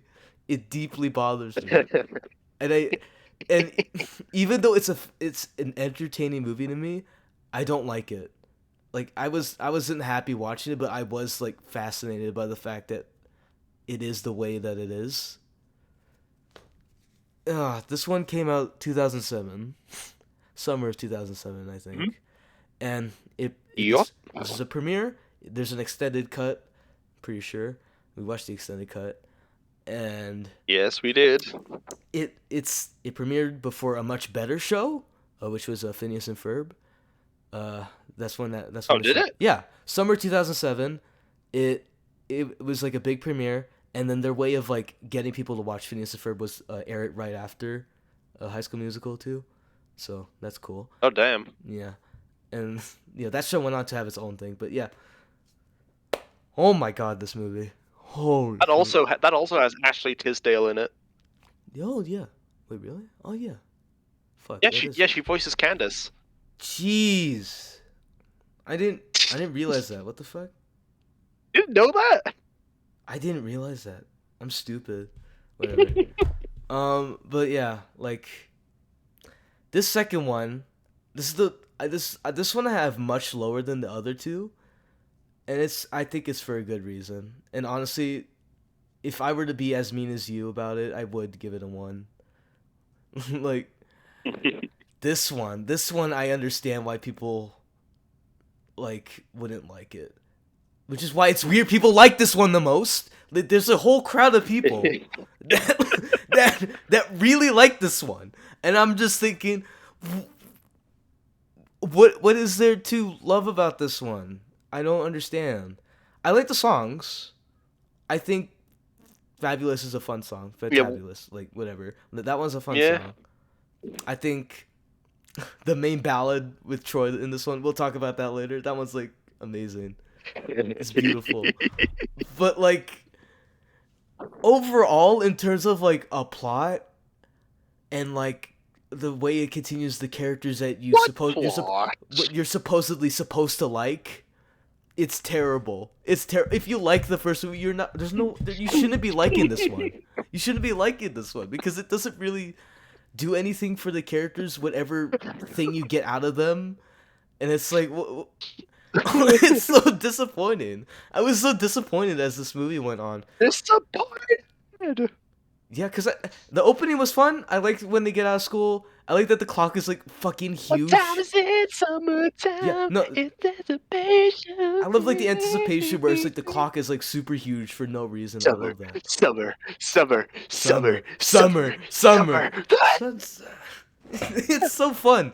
And then they go to a country club. And then they. Yeah, that's where the whole film takes place. Yep, the whole movie is not even in high school. Why is it called High School Musical 2? Because it isn't. It doesn't take place in High I'll say School this now. Musical. I say this as well. I said this when we were watching it. There's only a High School Musical in the third one. They're only trying out for the musical in the first one. Then it's a talent show in the second one. Oh my There's only a God. High School Musical in the third one. They- What the fuck? They've. I guess it's like teasing. It's like the fucking titles are edginess or something. Edging. It's Exactly. edging. But oh my God, this one is like traumatic because it's just like it's 2 hours. It's nearly 2 hours, and it does. Yeah, It let's has just say no 2 reason. hours. It's based. It felt like 3 hours, but like let's just say it's 2 hours of like nonsense, of complete and utter nonsense. It's complete just What a load of nonsense. malarkey. It's so stupid because they're like trying to like depict them getting summer jobs, moving on, more melodrama, more this. It's like there's a different location. It's very abnormal. Like that we're finally changing up the setting, and they're not comfortable in this situation. But it kind of just makes, Yeah. and honestly, that's kind of a good idea. Like putting them outside of like high school is a fun idea, but it's a Yeah. country club. It's not really like expansive, and It's not society, it's the 1%. yeah, and there's some people specifically letterbox user Silentron claims it's talking about that shit where it's like how certain skills will get you up and then certain skills will keep you down and stuff, but it's barely a part of the movie. And like all these like Yeah. realistic things they're He's trying reaching to do. there. Yeah, all these like realistic writing things they're trying to do about like how growing up and having summer jobs, it's not really like it doesn't really actually do anything. It doesn't mean anything. No, it's so surface level because they keep on talking like throughout the film. Oh, I don't want to work. Working sucks, but we gotta do it. We gotta do. We gotta keep working. But I hate it so much. There's no like conclusion of it. There's nothing like wraps around like yeah, we gotta work. I will work because it's gonna be good for me. It's not oh well we gotta do it. I gotta get my car. I gotta pay for my stuff. I gotta pay for that. I gotta get my car. Oh, I don't like working, but I gotta do it. Huh. There's no like conclusion on that. They just like keep throwing it out intermittently throughout the film, and there's like no wrap up to it. Yeah, they don't even work. They don't really Yeah, no, work. no. Every time we see them, whenever it cuts to the kitchen and we see everybody like in the kitchen, they're just like fucking around. They're just like sitting there and they're just talking or they're just fucking around, like sticking their feet in something, like Oh god. lettuce. No, different thing. Yeah, Or they're this just like just sitting around talking to each other when they should be working and or they should be like getting or food they're out and actually just stuff. fucking dancing in the kitchen for no reason. Or they're Yeah, like throwing you patties gotta like work it out. Let's work it. Da, da, no, but da, even da, da, da. even outside of that number, like there's one moment where they're just dancing for no reason. Like when Yeah, it like that what's that fat lady that fat girl's name? Uh Martha. yeah, Martha. Martha, she's like has her earplugs in, dancing. I'm just like, shut. What the fuck are you doing? There's She's probably crumping. I don't understand. With your sweetie pie. Oh my god. And it's like, what exactly are they doing? What skills are they showing? I think it'd be really interesting if if this movie was super serious for no reason, where like they're actually like doing a Hmm. summer job, and it's like really You see, stressful. I'd actually enjoy it. Yeah, exactly. Cause it ended up being like The Bear or something, where it's like really stressful, and like they're in the kitchen, Fair. and like working really I, hard. But no, I it's think you're asking too much from High School Musical if you're asking for the bear. I know. I'm asking premium television out of like a Disney Channel movie, but like it's funny. I don't know. Please, it would have been so much more interesting. But you know, this is a Disney movie. They can't really go too in depth about that stuff, and so you just kind of see them like cleaning dishes like once, throwing patties like Mhm. in the air or whatever. Like there's that one chef dude. I love that one chef dude because he's like the only one that's actually doing any work, and he throws that one patty in there. He's one of the background ones, isn't he? He's a background Yeah. character with long hair. Mm-hmm. He's fun. Even though he's only there for like 2 seconds. But like, yeah. Everyone else, like, I don't know. Hold on. Everyone's just a fucking slacker, and Every everyone complains that the job's so hard. But every time we see them in the kitchen, they're they're doing doing nothing. nothing. They are doing absolutely nothing. They're not serving food to anyone. They're not cooking food. They're just complaining the whole time. Guys, they didn't even have to work, put in the effort to get those jobs. It's just like fucking Yeah, because it's all part of Sharpay's uh plan. Because Sharpay's plan was like, yeah. Sharpay said to the manager of the yeah, of the country club, "Could you get Troy Bolton in this country club by any means necessary?" And that somehow meant getting the entire like basketball team in the job as I well, don't know how that and that happened. also includes I don't know how that happened, yeah. but it's like really weird. Mm. And you might be wondering where's like the like experienced people in the kitchen? Like were they all just fired and all of them were just replaced by high schoolers? Well, they mentioned that you know Zeke, the Yeah. guy, the one basketball guy The who one who likes to actually bake, yeah, you the know, one who creme actually likes brulee. yeah, he creme brulee and that goes nowhere, even though that's in the end credits of the first one. That goes nowhere. And we don't even Yeah, see him no, cook in this he one. Does he cook in this one? I don't even see him. yeah, no, I don't see him cook. no, because when they first get their jobs, the manager guy says, "All right, and Zeke, you're gonna be with the expert chef, like the high class chef, and you're gonna go work with him." But we never see that. Yeah. They just say it happens. Yeah. They And that just was you're talking about you're talking about the bit at the end of the first High School Musical, where like Zeke starts simping over Sharpay. yeah. But that also just kind of goes Yeah, nowhere. no, he teases Where it she for a like bit. jumps It's really into his funny. arms at the end of the first one. Yeah, but it's really funny in the first one. He's like teasing, he's like, "Oh, you look so gorgeous," and then she's just like doesn't give a fuck about him. It's really funny, but Yeah, like in this one, yeah, Zeke's not even here. I because love Zeke. I miss Zeke. I miss him. well, Zeke is there, but he doesn't do much. Yeah. Oh my god. And then, so yeah, everyone ends up becoming part of the country club. Gabriella's like Hmm. she's a lifeguard. And the one time Sharpay almost Yeah, drowns, Gabriella's a lifeguard. yeah, the one time Sharpay almost drowns, Troy saves her instead, which is funny. So basically, No. Gabriella saves it. No, does she? Gabriella Does saves it. she? Shit, I forgot. Yeah, she does. She wants Troy to Oh no! save her, Okay, so no. she drops. Oh, I She, remember. Yeah, because like they were all because Troy makes a comment and everyone starts laughing at her and stuff. Yeah, I remember now. yeah. So Gabriella goes in. She's like, oh, "What are you trying to do? Oh, I'm saving you." That's so stupid. Yeah, Just that's the it's only just time she after does the her job. fabulous musical number. Yeah, that's the only Yeah. time she does her job. By the way, we don't But then really she's see just that. trying to fuck around with Troy for the rest of the film. And okay, the main Troy and like Gabriella stuff. is basically like I hate Troy. it. He's yet again mindless. He's even more mindless in this one. He's like the most brainless fucking idiot in this movie. Cause He's the worst in this one. yeah, his whole thing is that Sharpay trying to seduce her, even though she's already seducing the manager practically. Let's be honest. Why do you think he allows? Way she grabs him by the tie. Yep. You're gonna do this for me, right? Yep. And her whole family, they also bribe him. I guess that's what they're trying to imply. But Well, no, no. Her parents own the country club. oh, yeah, but she's definitely still Did you not? seducing Did you him. not notice that? Yeah, I forgot about that. Well, yeah. But like like the way, yeah, no, when he walks in the hallway and grabs him and like leans him over like into this corner, it's so weird. I don't understand why that happened. It's such a weird Are we moment. comfortable in saying Sharpay exudes like top Horror. energy? Like she's a Oh, she's a bop. no, She's she's a definitely a bop. dominant. She's a She, bop dominant. Yeah. she's not a. There's. You think she's a switch? Mhm. She's a switch. She's a switch. You think that? Mhm. I don't think that at all. I think she is like fully dom, fully like the top. I don't think she's a sub at all.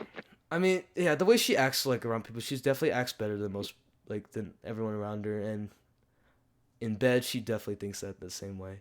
Ugh. I don't know. And then Ryan's a sub, Do you know? and Troy's a sub, Right. and the bottom. Yeah, Ryan. Yeah, they mean pretty much the same thing. Troy's a bottom. Gabrielle is a bottom. That's why they don't mix. Sharpay is a top. Ryan is. Ryan could go either way. I think he's a switch. Is he a Ryan's a switch? switch, definitely. Oh, well, I yeah, think he's a because switch. the way his character progresses, he does gain control of himself, but then he loses control of himself, and it's like up and down, up and He's down. he's definitely got switch energy, but his Mhm. sister is a top. She's dominant. Yeah, she definitely Why? like, Very interesting conversations we're having about High School Musical right now. yeah, we're talking about high schoolers right now. See, I'm okay saying that because I'm a teenager, but you're 19, man. I mean, if you want to get technical about it, Ashley Tisdale was well into her 20s when she was doing High School Musical. Yeah. Whatever. It's whatever excuse for you to talk about teenagers. Ugh. Oh, fuck off. What is that supposed to mean? I'm joking, of course. But yeah, we're sidetracking here again. But I mean, Yeah. like, cause the main conflict with Troy. So yeah, Troy, he's getting pulled in all different directions. That's his main conflict again. Like all three of these movies, all his conflict is I'm getting pulled in different directions. What am I supposed to do? But especially in this one, he's like being dragged into becoming a golf coach or whatever, like a golf, like yeah, is it golf coach? No, it's because like he wants. Yeah, because he he's wants a to get it, golf because he's trying coach to, for like the children. because he wants to like get that advantage, because like the privilege that Sharpay's family has, and like No, he doesn't want the privilege. He's just getting like forced into it because she wants him to be there because she wants to jump his bones. But he's just like, oh, okay, I guess I will. I guess I'll get these Italian shoes. And then she starts like inviting like the basketball people over so he can get like a scholarship. And then he starts like distancing himself away from his friends. But it's not really his fault because Sharpay keeps fucking him around. Like come play golf with me, Troy. See, no, And it's like not pulling really. away It's from his not really. friends. He wants a scholarship. It's just that she wants him to have a scholarship and wants him to be roped into her life and stuff. Yeah, no, but he says as well, like, yeah, hold on, guys, I will do this. I will go and hang out with you this summer. I promise I will. I just got to do this first. But he Yeah. never like fully explains, like, guys, I do want to hang out with you, but I got to do this, and also Sharpay's fucking me around.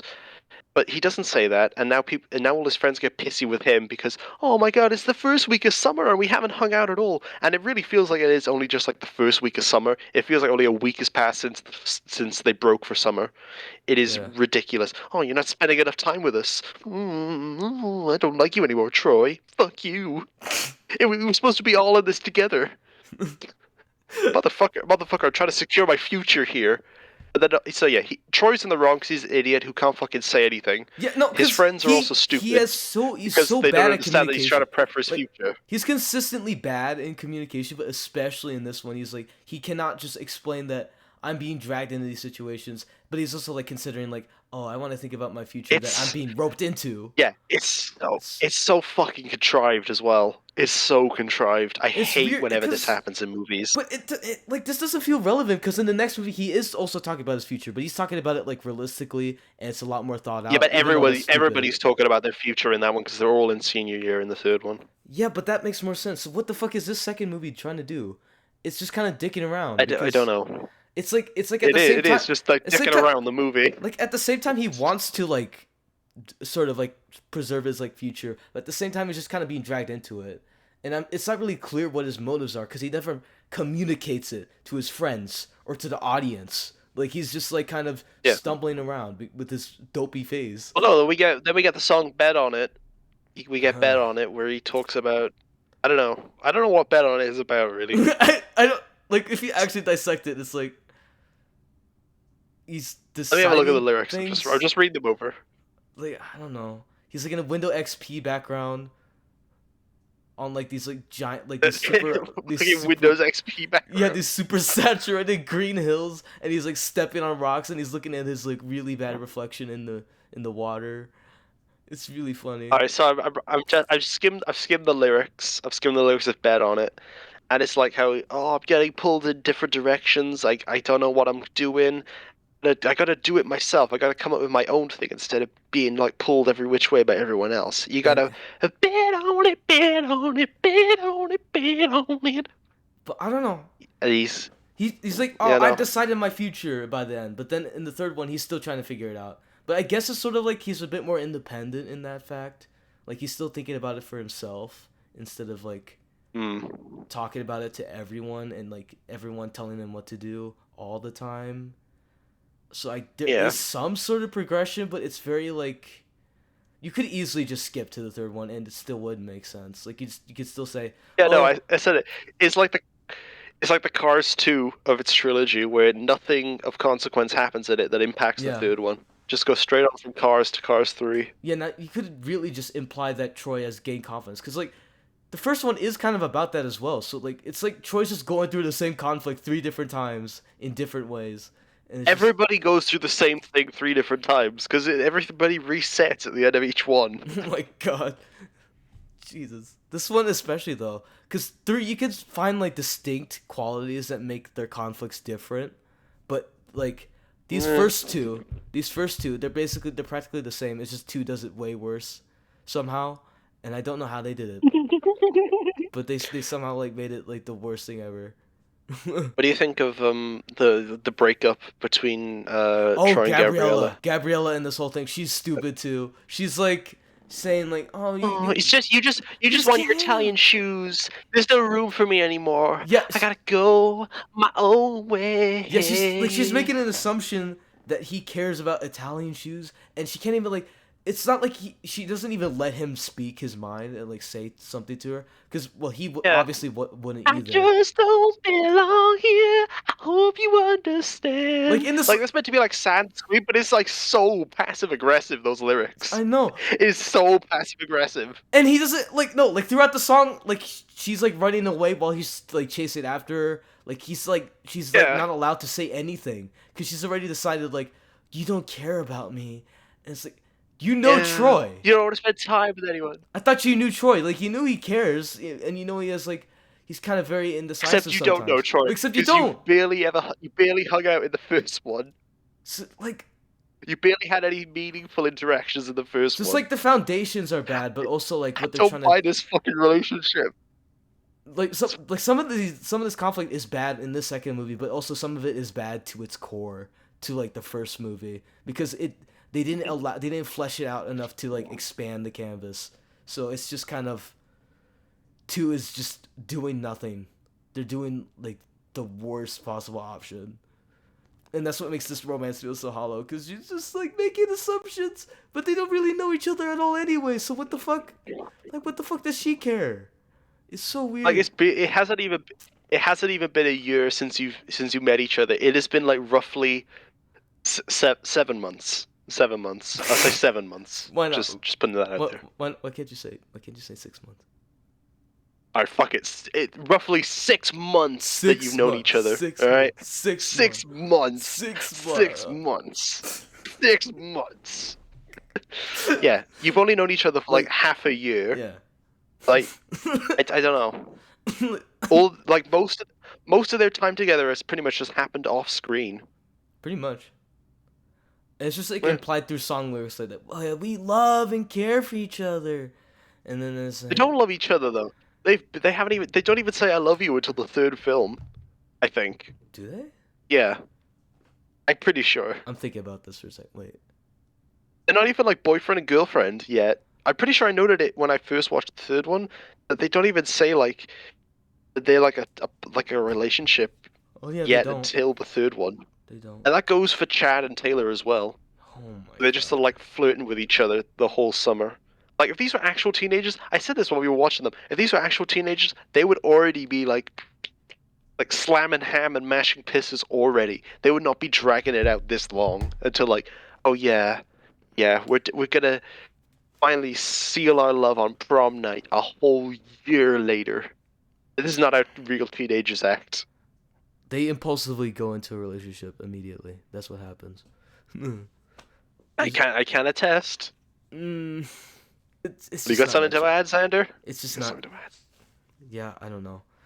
It's I don't know. Like we've explained why this conflict is bad in so many different ways. It's kind of unbelievable how bad it is in like multiple ways. For how like bare and like kind of just surface level this whole series is. It's somehow complicating how bad that core conflict with those two are.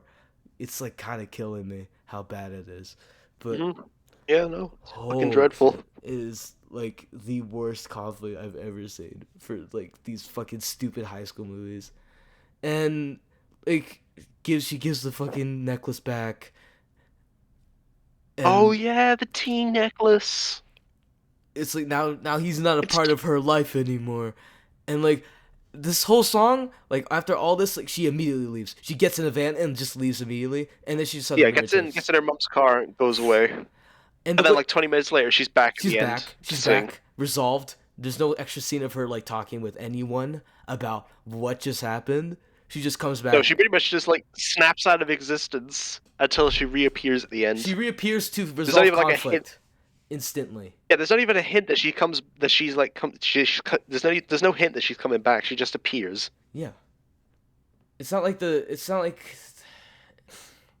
just no build up. It just kind of happens. It was Yeah. very odd when the climax happened and we're all happy together again. And then Sharpay joins in as well and everyone's All happy. I wanna do is be with you. There's nothing we can do. Just wanna be with you. Only no, hold on. That? Is this the second film or is that the third film?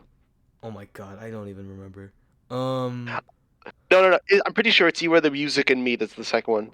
You are the no. I forgot how the tune goes. uh, You are it's the music in it's me. like something about like everyday. No, I'm pretty sure the one I was singing before is from 3. Oh my Yeah, god. just want to be. I'm gonna double check. I double check now. Guys, hold on. Hold on. Can you hear this? It's our turn and Just I'm loving where we're at. yeah, just want to be with you is from the third film. That's the one in the treehouse, which we will get to soon. Holy shit. Yeah. Yeah, because there's multiple love What songs do you? in 3. I don't know. I was listening to the song at the end of This High School Musical too. Oops. I think that really says something. Where like those songs that the Troy and Gabriella sing together, they just blur into one because they just started singing the one from 3 instead of the end one. Yeah, from 2. no, because I'm just like so confused on like which love ballad, which heartbreak ballad are we talking about here? Like, Thing is though, I can distinctly remember breaking free from the end of the first one. You know, we're soaring, flying. yeah, because that one's There's no good. star in It's built it. up. Yeah, It's I built can up to. distinctly remember that one. But I dead ass confused you were the music in me with Just Want to Be With You. The third one. Oh my god! Holy shit!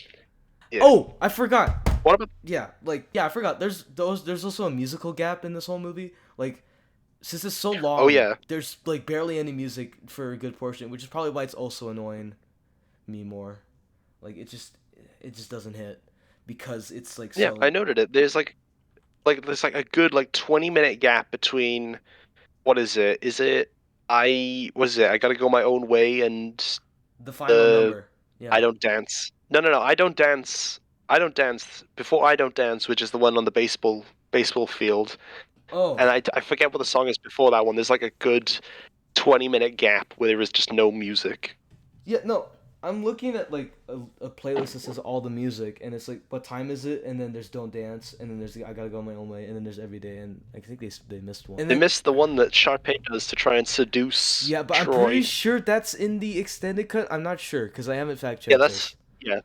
Because you said you didn't remember it when you originally watched it, so and yeah, that is a completely unnecessary scene, and it's a weird scene. Like Troy just kind of. This is why I call him submissive. He just kind of lets her seduce him.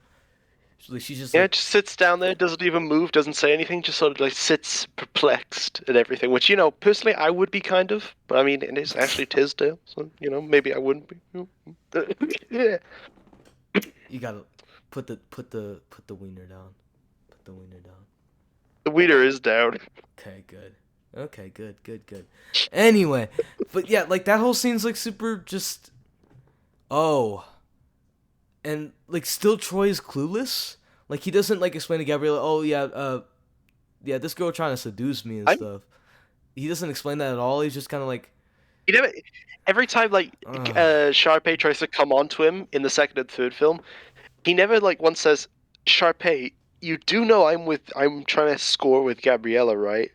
He never once says that. He's just like, "Oh yeah, sure." Because he's fucking brain dead in this movie. He like has no like, it's like he got brain damage or something. Like something happened to him. Do we? Oh, Ryan. Yeah, Ryan goes on a little bit of a journey. Yeah, in this one, he's basically broke off with Sharpay, and he's kind of going on his own way because she wants to like make her Yeah, he own. goes his own way.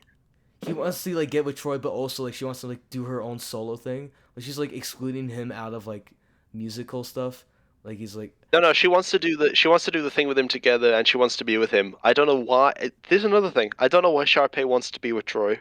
I don't see the appeal. I don't get yeah, why she wants to be with him. She never yeah, no, explains why. okay. It's just I want to be with Troy. I was confusing it with like, I forget, was like, because I remember she's like, oh, I want to do this, but not with you or something.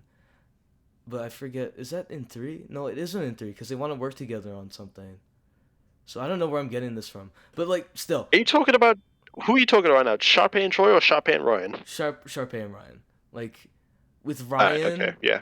they break off. It's like, oh, I don't have a role for you in this one. Yeah, they break Sorry. off because because she keeps going after Troy and wants to involve him in everything, and she just like puts her brother down. She's more interested in Troy, and she pushes him away Yeah, involuntarily, replacing and that's his why he starts. incestuous boyfriend with a regular boyfriend. Yeah, Yeah, and so Ryan basically is like, oh, I'm gonna go do some other stuff. Like he even ignores Sharpay. There's a scene in the yoga where he's like just kind of not like receptive to her at all anymore. yeah. No, he's just doing yoga with his mother. Yeah, and I don't know why it feels like their parents clearly love Ryan more than Sharpay, which is really funny. Like in the third one, No. They love him equally. yeah, but in that one they have like a little dynamic. Like his mom even has a nickname for him, and then Sharpay she just kind Yeah. of ignores her. It's really funny, but yeah, Maybe it's. I'm noticing because her dad is also in these films. Like he's in the golf bits. yeah. I think it's clear that Sharpay is a daddy's girl. Hmm. Ryan's a mama's boy. That's their dynamic. That's the Evans family dynamic. That is insane, but yeah. Like if we were making like family implications for like their dynamic, but yeah, like I'm just going off what the film is showing us. there could be more to it. They just gotta show it. Maybe it's in the Sharpay solo movie. Sharpay's family were slave catchers. Yeah, there's that. See, the reason why we make that implication is like their parents act weird with like, they just like, but also like they seem just very pampered. They seem very just like, uh, just predominantly white. So because So because they're pampered and white, that automatically makes them slave catchers 100 years ago. It feels like they were. I feel like I had a detail that I noticed. I was like, they're definitely slave catchers, but like I forgot about it because this movie is like a fucking nightmare, and there's so much more going on. Cause so Ryan, I forget how they lead in with the like sports people don't dance, cause it makes no sense. Cause Chad, he's weird Oh in this yeah, movie. He's weird because he's like, I'm dedicated to basketball, and then later he's like, I play no other sports, and then he plays baseball later on, and he then plays baseball. and there's also the fact that he's like, I don't dance, even though in the last movie he danced. No dance. I say you can, not a chance. Yeah, pretty much. Like, don't fucking lie to me, Chad. Everybody dances. Everybody dances in these films. I saw you dance in the first one. I even saw you dance at the start of the second one. I even saw you dance in the "we gotta work this out" bit in the kitchen. I see you dance. You do dance. Don't lie. Yeah, don't lie to me. Why is this movie lying Swing, to me? batter, swing, batter, swing. I got to just do my thing. But yeah, I forget What do we what think of that? What do we think of that music number? that is a fun one because they're moving along. They're like dancing while doing baseball. It's kind of creative.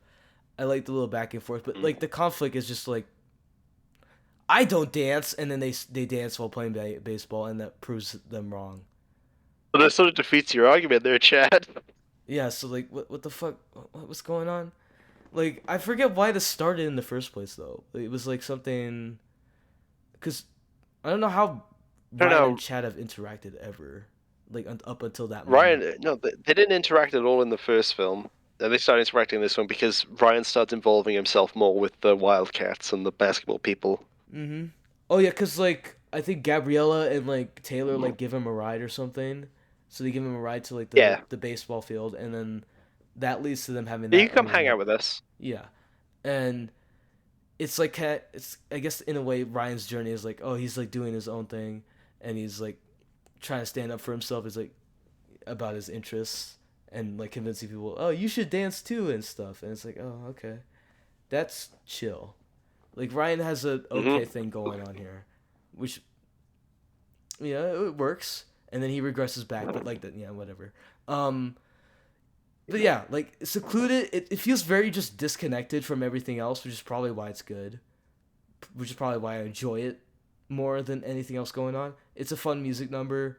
Yeah. It's a stupid conflict, but it's a fun music number, and we just kind of move past that because that's Ryan's whole thing, and ugh. And then we have to cut back to the melodrama and stuff, so that sucks. Mm, Ugh.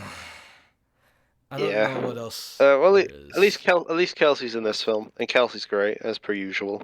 Yeah, she does a little piano thing, and then what else she does? She's just the kind of She's just nice whenever she shows up. I love her. She's great. yeah. Even in the background, she's fun. She's just there. We just gotta point it out every time, I guess.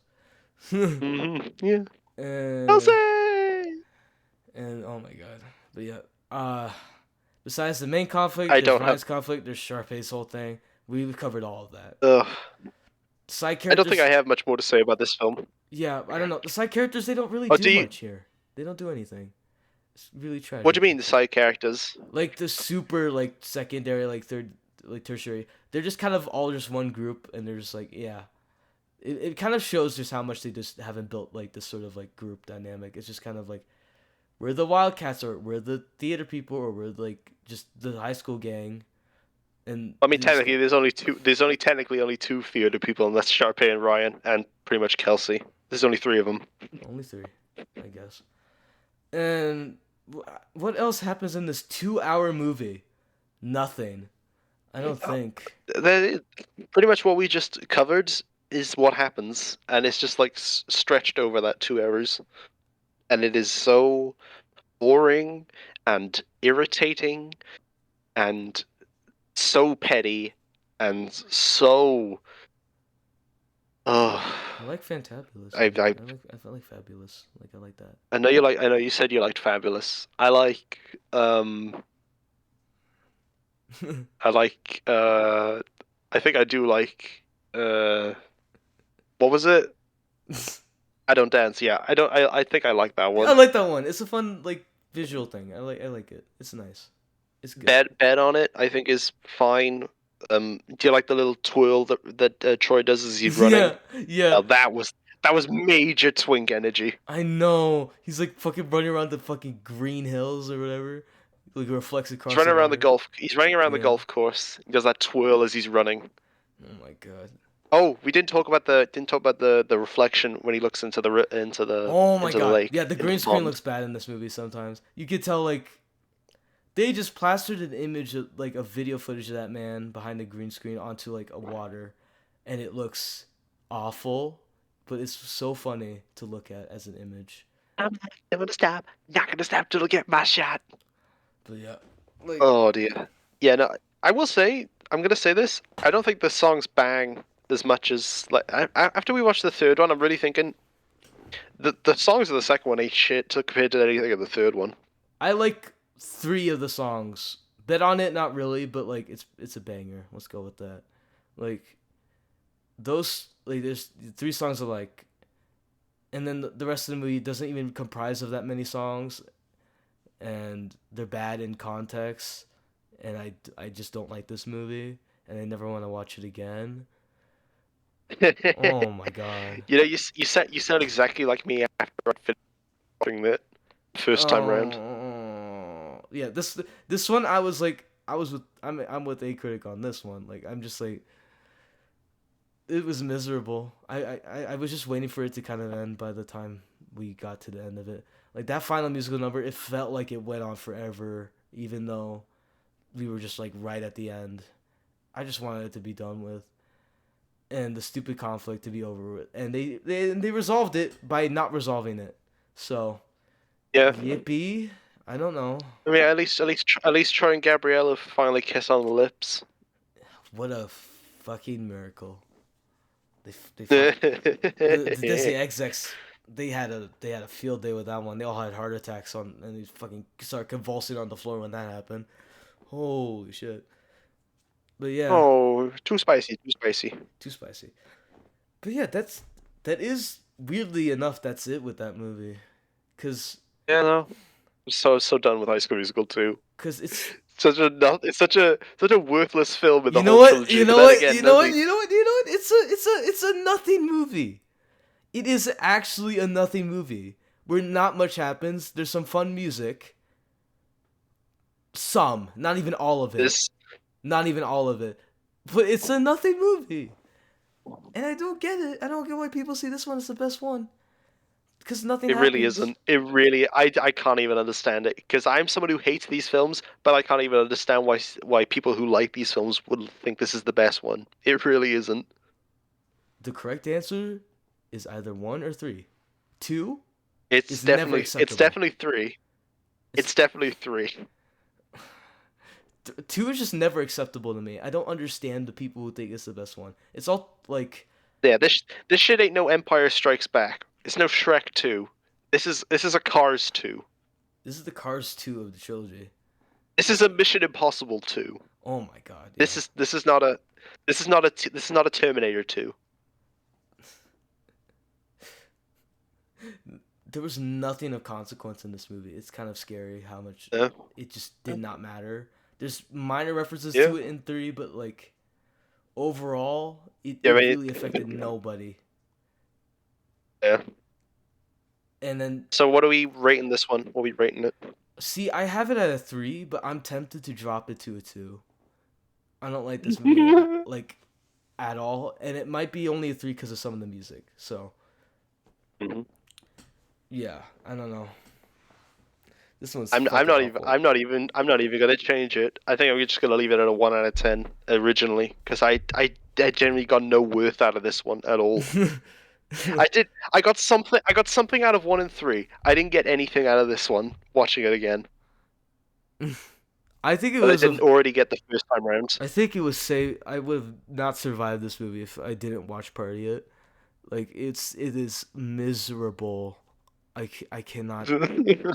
I would never watch this under any circumstance besides like with people if I want to have a bit of a laugh. But even then, I would probably turn it off like not too far in. because it's just it's not worth it. It's not worth it. But hey, I watched this by myself the first time around, and I was really struggling. Like, I think I dropped it in my original review for the second one that I was just like really struggling around the halfway point of this one, Yeah, just watching it on my own. it is like an endless slog. It's Yes. these two, because two is like two tires me out by just talking about it, because it's High just School Musical 2 is an ordeal. it's a fucking nightmare. It's just a nightmare of a movie. I never want to watch it again. If I don't, anyone who likes this movie, who thinks it's the best one, you're just wrong.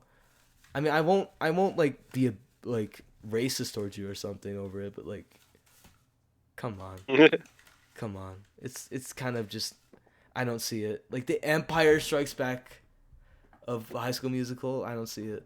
I don't see it. I don't. Oh, one more thing. One more thing. The ending song for number 2. It's the Everybody all for one. Now that all the hard work is done, There's no feel the hard work. rhythm of There was no drums. hard work. Yeah, no, there was no hard work.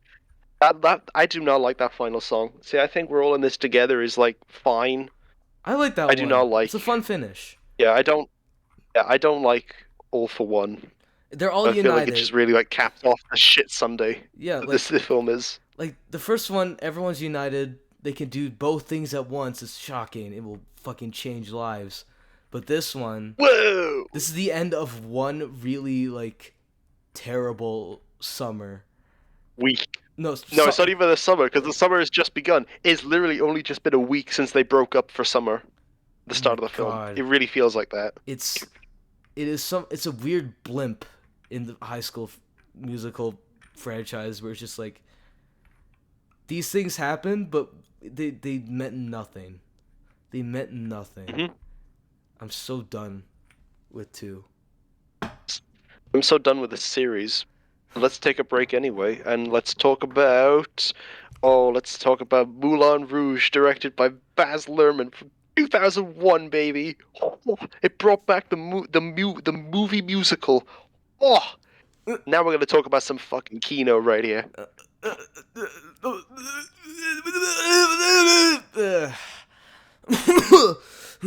All right, calm down there, Mr. Boss. Calm down. Yeah. Okay. So, Moulin Rouge, directed by Baz Luhrmann, my demon director. This man, I've seen one other movie from him, and it's Elvis. And this is partially why we're so at conflict here. That was technically the first conflict of many, but that one, Oh yes. Mhm. I still stand by that movie being terrible. I've seen it 3 times. I'm sure I don't like it. I am very, very, very certain I don't like it because it is super ambitious, but it's also a headache-inducing nightmare. It's a It's a Baz Luhrmann movie. It's a roller coaster. You get on the roller coaster, and it's like it oof. works. You go on some twists. I will say. You go on a twist. Some I will say it works for Moulin Rouge. I don't think it works for Elvis. I don't think it does because you're depicting a real person, and it does dabble a bit into the controversy Elvis had, and it does dabble a bit in this stuff, but it's not enough. First of all, second of all, it's depicted terribly. Third of all, it's not accurate. Fourth of all, it's not dramatically interesting. Fifth of all, it's all nonsense. Sixth of all, we are covering way too much. We're going through his whole life and stuff, and it's like, did you just send a nerd emoji? You're going real Poindexter on me right now. I know, but I don't like that movie because it's trying to be too much. It's like Elvis is like a Jesus complex character, like he's some sort of like some sort of god that, as Colonel Parker says, and the Colonel Parker angle that could be interesting, but they kind of say, "Oh, We are the same, you and I. We are two lonely children reaching for eternity."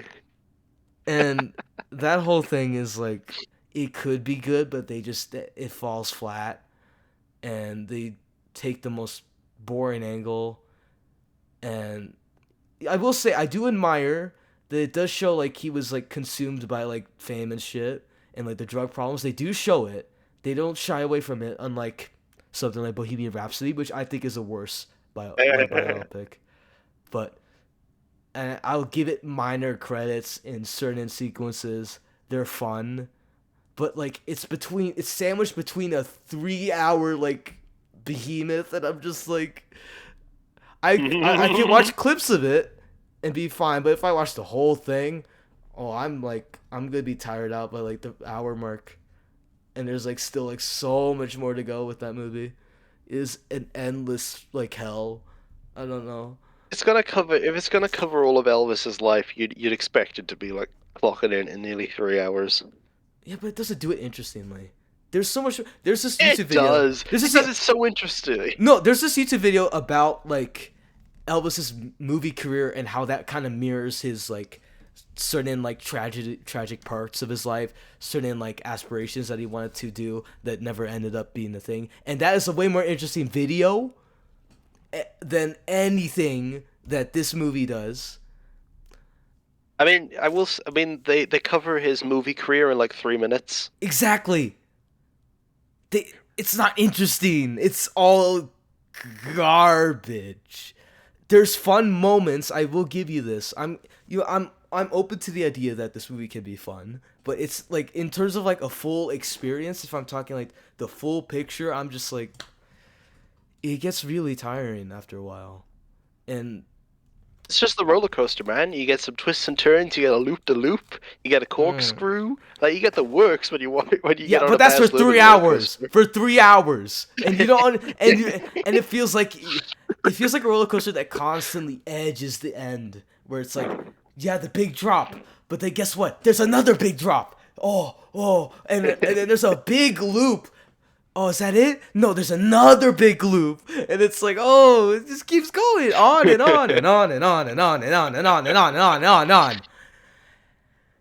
on. But I will say, I am passionate about this movie, and I understand why someone could be passionate about it, because I fucking despise this movie, but it's interesting how bad it is. Maybe that's why I probably watched it like 3 times. Because it's so weird and bizarre. I don't know. You know, perhaps I need to rewatch it. I only watched it once in cinemas. I can't believe you've gone and seen it 3 times. Yeah, I've seen it more than you. That's actually bad. What the fuck?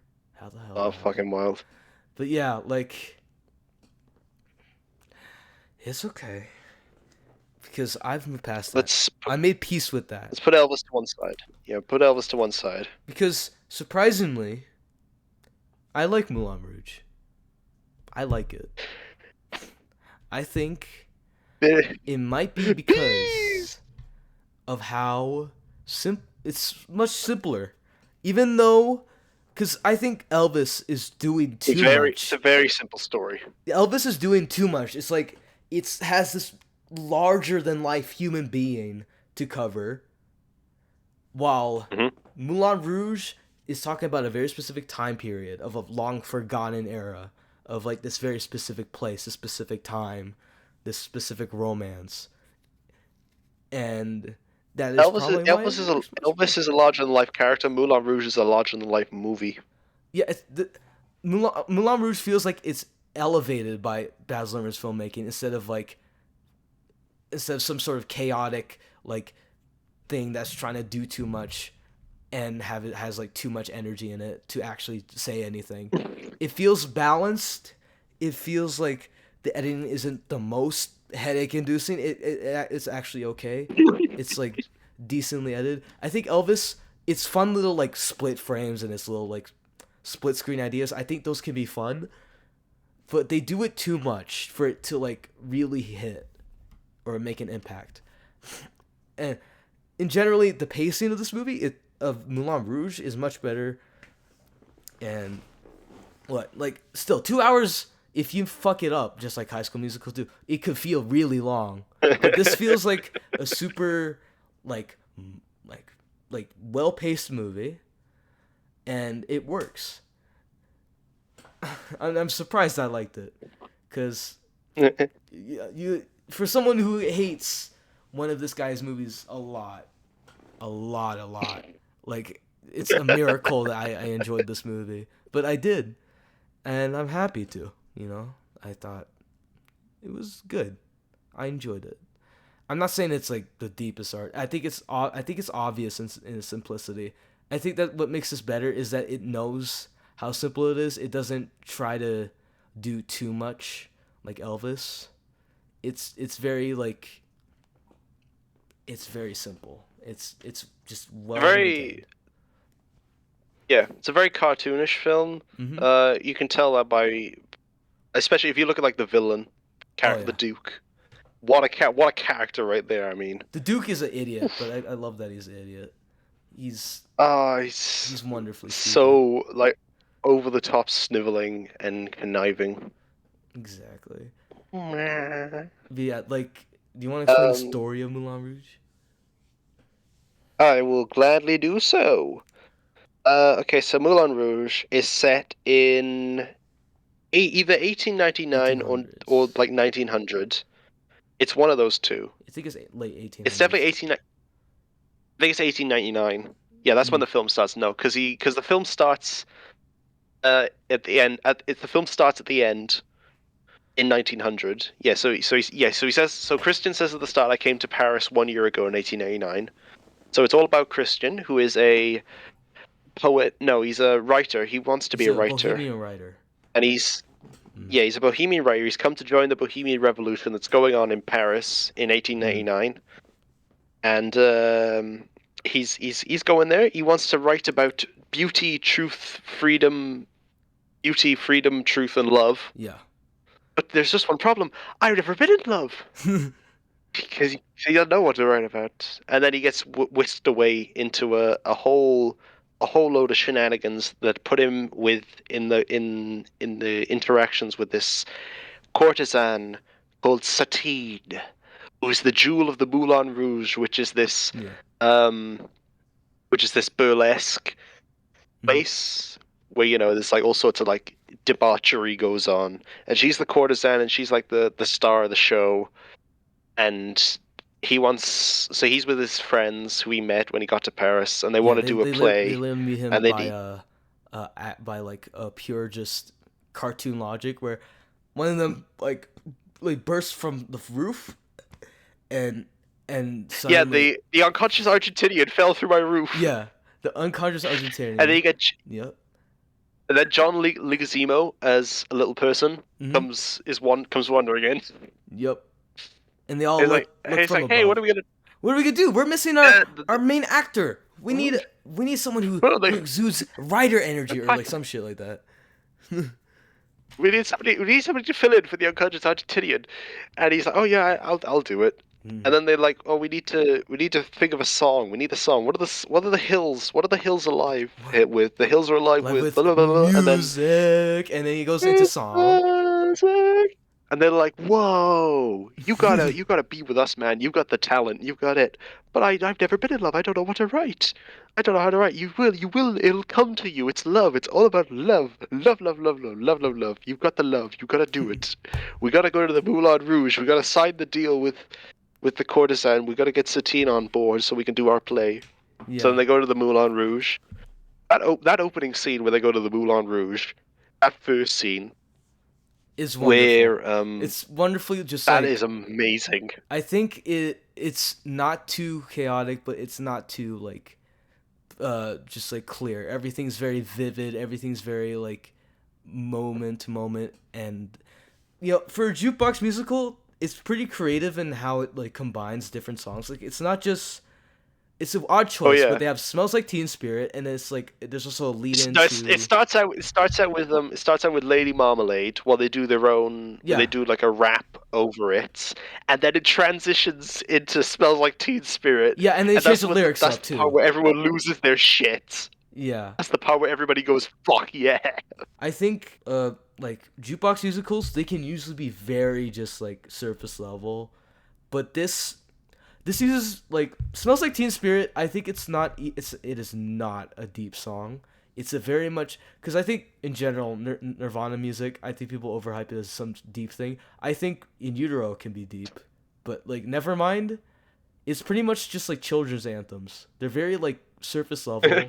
They're very like simple lyrics. Very like the way Kurt writes things is very just like kind of vivid, very like direct, very angsty, and it fits perfectly with this and the way they like morph it, where it's like Smells Like Teen Spirit is a teen anthem. It's a very simple teen anthem, and transitioning that into some sort of like burlesque anthem, it works. Mhm. It's very simple and it gets the vibes right. You don't need to know the specific context of the song. It doesn't ruin anything, and that might I be like why it the I works. like the I like the framing of that one bit when Teen Spirit hits, where you've got like all the guys in the tuxes, and they're all like this big, like long line, and like Yeah. like air thrusting as they get towards the women, in, like this big crowd. I just like the framing of that. It's just so cool. What And else do I like? I mean, I like the bit where Satine first shows up, where it all yeah, goes quiet. You have that Sparkling nice, like Diamonds. bright shot Yes. with the nice bright shot with all the guys in their tuxes and they turn around. It just looks very nice and crisp with the black and white. Oh yeah, no, I think the specific way this is shot, it's like darker. It's mood. I will say, Baz Luhrmann, when he's like able to keep a shot still for like a couple more seconds, it looks nice. Like I can comprehend what's going on, and there's very clear like the way like when it uses like hypercut editing, it's for a very specific reason, and it kind of looks nice, and it slows down and it speeds up. It is very like well even like editing most of the time. There's a couple weird cuts here and there that were just kind of weird and kind of ruined the momentum for me. But like in this opening, it all like works very well. And when we get introduced to Satine, it's I really like it. I really like the Can you say performance. Nicole Kidman in this film? Nicole Kidman in this film Oh, she's is a good. smash. She's good. Yeah. I I'd I would smash. well well. What do you mean, well? I'll think about it. No comment actually. No comment. No comment. No comment. You know why? God damn it, You man. know why? I was also gonna say, do you like how in like the first half of the film they use like sound effects?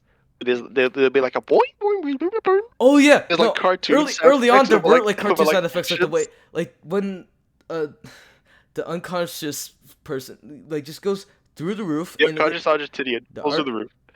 falls through the roof, and it has this like weird like cartoon sound effects, and there's like weird little music stings. It's very just like Yep. cartoon, and it's like Yeah.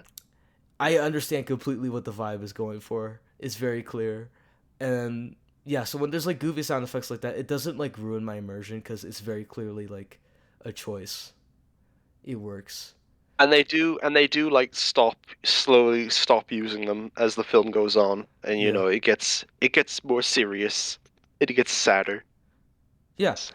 But like when they introduce Um, sparkling diamonds, you get a clear picture, and like the way like the confusion happens, where uh, Ewan McGregor's character, he just Christian. yeah, Christian.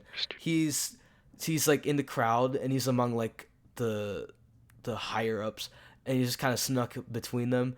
And there's a confusion where like they point out like which one am I supposed to be fucking or whatever. And it's like, yeah, that one. Which one's the Duke? Which one's the Duke?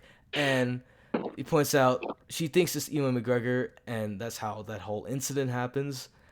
And it's very just like cartoonish. It's not it makes sense, but it's very Get all the cartoonish. sexual innuendos when they get to the elephant bit. Oh my god. Although I'd rather just get it over and done with. I mean, it's rather long, but I think if you're open to it, it could be really good. I just need inspiration to come. She like grabs him by the dick and he's like, "Does that inspire you?" It's very cartoonish and like the way it's like he's like trying to He's like got a say huge talent. and he's like trying to muster his poem or his song and she just keeps like Okay, trying to fuck him because obviously like the whole goal here is like she very pretends surface she level. Like she like pretends to she's like get pretending to off an care. orgasm on him Yeah. on him saying poetry. She's like getting off on it. It's Yeah, she's just great. laying in her bed where she's just like and she's Yes, just naughty words. yeah. While he's singing fucking Elton John's "Your Song." Yeah, and then when it kicks in, that's when it gets serious. They go quiet a bit Yeah, and it hits stops orgasming and looks at him. and it's My like gift is my song, and this one's for you. That one it works And you're because like, like yeah. the song choice. That's a good choice. That is a Hmm. good song. I love that song. But like it works, and I don't know, within the logic of this movie, it's a bit better than High School Musical because I don't know. It's like he's connecting the words with her, even though she doesn't really know her quite yet, and they haven't really Yeah. know each other.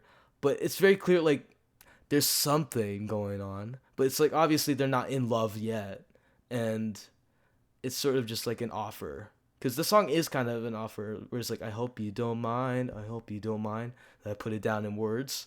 It works. It's Yeah. it's a good choice lyrically. It's also a really good song. The cover is not bad, and Hmm. it's treated seriously for a moment, and then we get back into the cartoon antics. I do think it's well Yeah, when the balanced in a when the way. Duke when the Duke comes in. Deuce comes in, and that's how it leads them to actually like accomplish their goal. Like now they can make their musical. And it's really Yeah, fun. then everybody fucking barges in, Yeah. and they do spectacular, Mm. spectacular. I like that musical number. Yeah, it's fun because it's like they're just trying to like make up a whole musical. Some of it's based on what have just happened, and it makes sense like why they would like. Magical sitar. The Yeah. sitar is a character. They look at objects in the room. They think about what just happened to them. They think about like what their original plan was, and it's like it all musters into this weird like improv Yeah, thing. it's all about a courtesan, and there's an evil Maharaja who wants to marry her, but then she wants to go for the penniless right eye sitar player. Yes, yes, the penniless sitar player. He just gets fooled by that and he doesn't question it at all because they're so convincing and they're very talented and they're able to like make up these sets. Plus, it all makes sense because they still want to please the Duke. This does pleases him, and it will like bring like Yeah. financial power to the Moulin Rouge, and that's why like the sort of like the ringleader of everything when he comes in, he's like, Oh, oh, Zidler. Zidler, yeah, Zidler. He's like, oh, wait, what the fuck is going on? But like, he's sort of like, he goes along with it too, and it makes sense. And then now, like, that sets in motion the whole plot. Like, everything moves at a good pace here. I love this, and I checked it's the there's I so much checked the personality. runtime. I checked Holy like shit! what the time was at that point when they were doing the spectacular pitch. That's only like 35 minutes into the film, and I was like, this film has felt like it like flown by so far, and we're only at the 35-minute mark, and there's still like an hour and a half left. Yeah, there's still so much more to They do. really like after like the first like burst of energy with it at the first go at the Moulin Rouge, and then afterwards it sort of like slows down for a bit, and then like really like ramps it back up as we get towards the last third of the film. Yeah, I Yeah, think yeah, because there's like there's that sag in the middle where it slows down, but it's not a bad thing. Like it allows things to yeah, it's not a like bad thing. develop more. Hmm. But yeah, the introduction is all very like well presented and well like lead in. Everything just like functions, even for how ridiculous it is. It manages to balance the tone where I never really get distracted by how ridiculous it gets. It's very consistent. It's not like constantly moving like Elvis. I don't. It's like it like slows down for just like a fucking second. Like it's a miracle for me. Elvis slows down occasionally. I think if I remember correctly. Yeah, sandwiched between a 3 hour movie. Yeah, like it's like there's a scene where like Elvis like cries about like the loss of his is it mother? Yeah, mother. And like Trevor Yeah. Parker kind of consoles him and then like just jumps him right back into the action. And it's like, oh. Yeah, right after that it's they do the movie his movies bit right after his mother dies. And then they try to connect Elvis to JFK and Martin Luther King, which It's is really weird. tragedy, but it has nothing to do with us. It has everything to do with us. Yeah, but how Elvis? You don't go into racial I like don't know. I beat forgot that bit in the film. they briefly dip into like the racial stuff involving Elvis, and then they just kind of dip out. It's very like surface level. Like he hangs They up. could arrest me for walking across the street, but you were a famous white boy. Yeah, like they have like the scene where he hangs out with black people, but like it doesn't really mean anything. I don't know. It just kind of becomes Because he's in fear of, because in Elvis he's in fear of being arrested Yeah. for dancing, for like moving the way he does. Yeah. That's why he was so at Yeah. risk at that one concert. Yeah, shit. I remember too much Better about this not, movie. you better not move one finger when you're up on that stage. Yeah, like Then wiggles his pinky. Yeah, the police chief is just like standing there and then he starts moving and everything goes to shit. Like it's Or it's to a really party in the county jail. good. I love that part. I wanna watch that film again now. We should watch it, guys. I can sit for a fourth time. Good God. Let's get back on Moulin Rouge now. Back on Moulin But Rouge. yeah, I know. I always like comparing these two because I fucking hate Elvis. But yeah, Moulin Rouge. The whole romance, I could easily like say it's not like the most wonderfully deep like romance in the world, but it's very simple to the point, and I like the progression of it personally. I think that Satine, she's sort of like closed off. She's kind of a bit more reserved about like being honest with people because she's like a burlesque dancer. She doesn't really have like the opportunity to be actually honest with people because she's an entertainer. Yeah, no. While like this, She says in the film, I get paid to tell men what they want to hear, yeah, pretty much. and with Christian, he's a very he's a bohemian writer. He's very open about things. It's all about love. Yeah, he's very clear about his A love life and his without love, that's terrible. yeah, he's very clear about his care about love and his intentions. But she seems very like sort of experienced in just like not wanting to love, like just like closing herself off for like a long time. Yeah, no. It's all about the grind. It's all about the hustle. Yeah, she's No time for love. And then they do the love medley in the Elephant. Mm-hmm. The whole mashup of songs. Yeah. And I Was Made for Loving You by Kiss, and I think they end on. They do Heroes. They do David Bowie's yeah, Heroes. David Bowie's Heroes, which I think that one's an odd choice. I think it's very weird. It doesn't quite fit, but it's kind of funny. And then they I end don't know. on Dolly. Well, on Whitney Houston's cover of "I Will Always Love I'll You." always love you. Yeah, and I think it could have easily. It is corny, but it's a good kind of corny. I think it's honest. Is it a better corny than High School Musical? Yeah, oh yeah, for sure. It's kind of leans more towards. I think I have always have a soft spot for this shit because Titanic. I think Titanic's one of my favorite movies, and it's like, I My man. I'm good. I love a good just simple romance like this, and it works. It makes sense. I like Satine as a character, and the little bits they have with her, even for as kind of minimal it seems, and kind of like just kind of taking like whatever bits I have. I think it works, and she even points out like the idea of like not wanting to like date a writer or something, where it's like they're all so hopeful or they're also like they're not very like sustainable. They're not very like a safe option. Like no matter how much you love them, they're not a very safe option. Like Zidler like sort of like warns her like just to not do this because it's just like not gonna help her because there's still this is still a business even though they're setting up this musical of passion and heart. Yeah, It's still it's still a business, but she's going behind the Duke's back, even though he was in the deal that she will be mine while we do the musical. She will be mine, Yeah, and she's going behind his back and making out with Kristen. yeah. It's the whole thing. The whole thing where we got to go for a picnic, Satine. Oh no, we got to practice for the musical, Duke. Sorry. Aww. Yeah, no, like every time he like walks into the dressing room and they start kissing and then they just stop kissing for a second and he's like, "Oh, They're like, we're still practicing. We're still practicing," or like, "I've come to take you." And it's like, "Oh, I thought you had more time for it." And it's like, "No, I gotta spend more time practicing." It's a fun like little like comedic bit because he's like almost like a fucking simp, where he's simping over this very like surface level relationship. It's a very one-sided one, and he just doesn't realize it.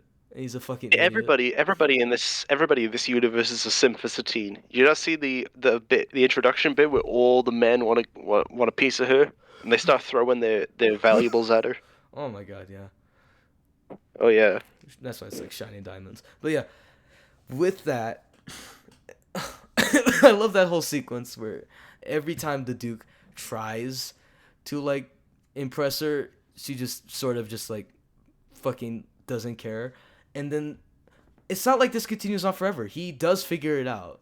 I do like that. I do like that he's not like the worst, like fucking the most stupid person of all time. Like he figures it out and how the play's about him and kind of what they're doing, and you know there's and he still has to eventually like, oh, I have to like go to like the clock tower and like meet with him or something, and Mm-hmm. it's it's it makes clear like the intentions. It makes clear like the stakes that are going on. There's still like the urgency, it does slow down for a bit, but like once we like start heading to that conclusion, they really start like ramping up the idea like, oh, we can't keep like doing this, and she sort of has to like Yeah, no, stop. because the Duke makes the threat that, oh, if he doesn't get away from her, I will have my manservant shoot him. And so he's, because the Duke has a lot of power in this world, so he's kind of like, they kind Yeah, of he have to follow. he holds the deeds to the Moulin Rouge as part of the deal. Yeah, so he is in control of the Moulin Rouge and what they do. So that's why he wants to change the play. That's why he's able to do all this. I don't like this ending. Ever. Why wouldn't the courtesan want to be with the Maharaja and live a life of financial stability? And then Christian comes out and he's like, because she doesn't love you. And that's when like it all leaks And then out. It's so And good. it's like, oh no. Yeah, I love that because it's like he knows what's going on and he just wants them to like muster the words to like No, say. it's because Like, it's that other dancer, that one other can dancer that doesn't like Satine, gives him that tip off while they you remember that bit where she's like, oh, this ended silly. Why would the courtesan go for the penniless writer? What I mean, sitar player, and that kind of like oh yeah, tips him no, into yeah. everything. Another thing is like the whole Moulin Rouge kind of knows what's going on. They just kind of like just keep quiet Yeah, about it for a while. don't say anything. Yeah, they just doesn't say anything because you know this you know they gotta focus on other things. I don't think it's like Because they want the Moulin Rouge to be a proper theater and yeah not a place of debauchery. yeah yeah. That's why they like reset up everything, and Mhm. I don't know. There's not much more to it because okay, she goes to like the Duke, and he tries to like go on her, like try to like get down on Have her. his way with her. And just to like Please don't say it like that. like try to satisfy like what he's been waiting for, and then some Mhm. like one of the people, they just kind of walk in and like knock him out, and she runs off. It's the same guy who like catches her when she loses her breath at the end of the Diamonds Are a Girl Best Friend Yeah, bit, he's where like, she falls off the swing yeah, and catches her. It's the same guy. him and the other girl or whatever, like yeah, they grab her and like get her in the dressing room and like help her, yeah, which yeah, that foreshadows her Yeah. whole fate and stuff. He takes, I guess she runs off and still has to make the tough decision to be like, oh, I can't keep going with Christian because it's kind of like a risk for everyone, and so Yeah. she tries to like break things off without him knowing, but that like makes him more sad in the end, and he gets kicked out of the musical, right, and he's sort of like isolated from everyone, and he has to like somehow make his way through. But then there's because the whole climax, the setup is like there's some dude with a gun there. There's a Duke, everyone in the audience. Yeah, that's the Duke's manservant. The Duke's manservant. the manservant, and he's really bad with his gun. He's really bad with his gun. I don't know how he manages. No, he just gets it knocked out of his hand. You remember the He bit gets on the knocked out of his stage hands where like twice, which is really funny. Yeah. Because the first time it's like they get on stage, so he can't really shoot them quite yet, and then Yeah. the second time he gets like knocked out or whatever. Oh yeah, my God. one of the dancers drops a sandbag on his head, and it drops and it lands in the crowd next to the Duke and stuff. Before we get to that bit, though, can we talk about the Like a Virgin number with the Duke and Zidler. Oh my god! Wait, yeah, that scene is very odd. Like I know why it happened because it's like, oh, she didn't come the first time, so I'm gonna distract you from the fact that that happened. So I'm just gonna do this whole musical number, and it's the most bizarre moment in the entire movie. I think it's very just it has a lot of personality. Yes, it's very I was also concerning. gonna say the El Tango de Roxanne. They do Roxanne as a tango. Oh, I've that is cinema right there. I don't know why they did that, but it's very funny. And What the do you mean? Because this movie's fucking awesome. Why wouldn't it do it that way? it just does a lot of weird choices, and I think it works. I don't know. And I, the whole like a virgin bit is like a weird fever dream for me. It's just so odd. The way he sings it too is so Like a virgin, feels it so good because inside. because obviously he's kind of desperate to like distract him, and so he's kind of like a virgin, like he's like screaming his head off about it, and he's like trying to like distract him, and there's a he gets weirdly close with him. It's weird. I don't know. There's a weird vibe with that And whole scene. even like the Duke's like servants get in on it, and they start becoming like background dancers. Love it. Love that bit. Oh my I love god, all the musical numbers in this. they're all very fun. But that one is like the scariest one for me. Holy shit. And then we just kind of move on from What's that. going on? I forgot how much they just like kind of just move on from it. Like it just kind of happens, and it does matter to the plot. I will say it's not like a useless number, and Yeah. and that keeps the tension going. Where it's like, okay, you have a bit more time, but then you finally got to go to the Duke, and it's like yeah, Mm-hmm. and then the whole conflict, like I explained, Oh, and I'm yep. a bit unclear what leads up to the climax, like that in between where like they break Okay, off and then the so climax. they break off because well, they got to break it off because he threatens to kill Yeah, Christian. yeah. So the Duke's like, no, Zidler's like, Satine, you've got to break it off with Christian, but don't tell him why. You've got to hurt him to save him. You got to make it feel like he's not in love with you anymore. You got to make it look like you're in love with the Duke, so he will stay fully away and won't try to come back and get you. You got to hurt him to save you. Mhm. Hurt him to save him. Yeah. So she goes and she's like, I don't love you anymore. I love the Duke now. And then he's like fully like fucking miserable, and he doesn't believe in love anymore, and Yeah. he's so fucking miserable. Hmm. Oh, and then there's the show must go on number. There's the show must go on Oh. number, and that is just after Zidler tells Satine, "Oh yes, you were dying, by the way." But the show's Yeah. still got to go on, and you got to sleep with the Duke. Yeah, cuz they don't want to tell her cuz they just want to keep her going and they don't want to like let it Yeah, distract her from her work, but it like becomes to a point where it's like we have to say it. yeah, they do have to tell her because then she's like, you know what, fuck it, I don't even want to do it anymore. I want to go off with Christian. We're gonna go somewhere, and then they will have to say, You're dying of A certain what is she disease. dying of I again in this film? forget. I forget, but like basically I that means like Consumption, I think it is. you can't just go away forever with Christian because like you're dying anyway and You gotta fucking die. you got to finish your work. You got to finish what you started just to like preserve whatever is left, you know. And so, you know, Christian he's sad for a while and I don't know what he does, but When Christian gets dumped, he goes back to his room and he's yeah. sulking and he's sulking. And John Leguizamo says to him, "Oh, you come on, it's all about love. You know, the greatest thing you'll ever learn is to be loving." And Yeah, he's and like, he "I don't tells care him about love. Go I away. yeah, Leave me he's like alone. Leave me alone, yeah. Toulouse. Go away." Yeah, and he says like, "I'll leave me alone forever," and he's just like, and it like really just like unsettles And everyone, and everyone like leaves him alone for a bit. then he realizes, oh well, if she's a whore, if Satine's a whore, I have to go and pay her, and that's why he goes to the Moulin Rouge for the very last time.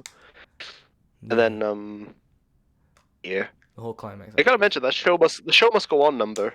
I love that that number is like proper, like you just sit back and like, whoa, now we're like really building to something. Yeah, and then the actual climax is lovely. Yeah, so Like the the actual final thing. bit. So I mean, there is that the really like uncomfortable, miserable bit where Satine gets dragged on stage, and Christian just fucking throws money at her. He's like, "Why can't I pay you like everyone else? Yeah. See, I've paid my whore." And it's like, "Oh God, man, you piece of shit." And then you were nothing to me, and I don't love you. And he gets up and Yeah, and he's like he he's like fucking accepting, like just like leaves. removing her from her life, and then he walks away, and then she He starts walks freaking. away, and then she comes in with a reprise of "Come What May," which they Yeah, sung earlier in the film. and that like sort of stops him in his I tracks. Yeah. I love Come. Oh no, then no, hold on. It's before No. that. Then it's Toulouse, who's John Leguizamo. He comes swinging in. He's like, "The greatest thing you'll ever learn is just to love and be loved in return."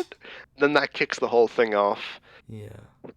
Then once they start singing that, then everybody, all of the theater people, like fully come in, like, "No, well, fuck you. We're gonna end the show our way." Where the the Zatar player gets with the courtesan.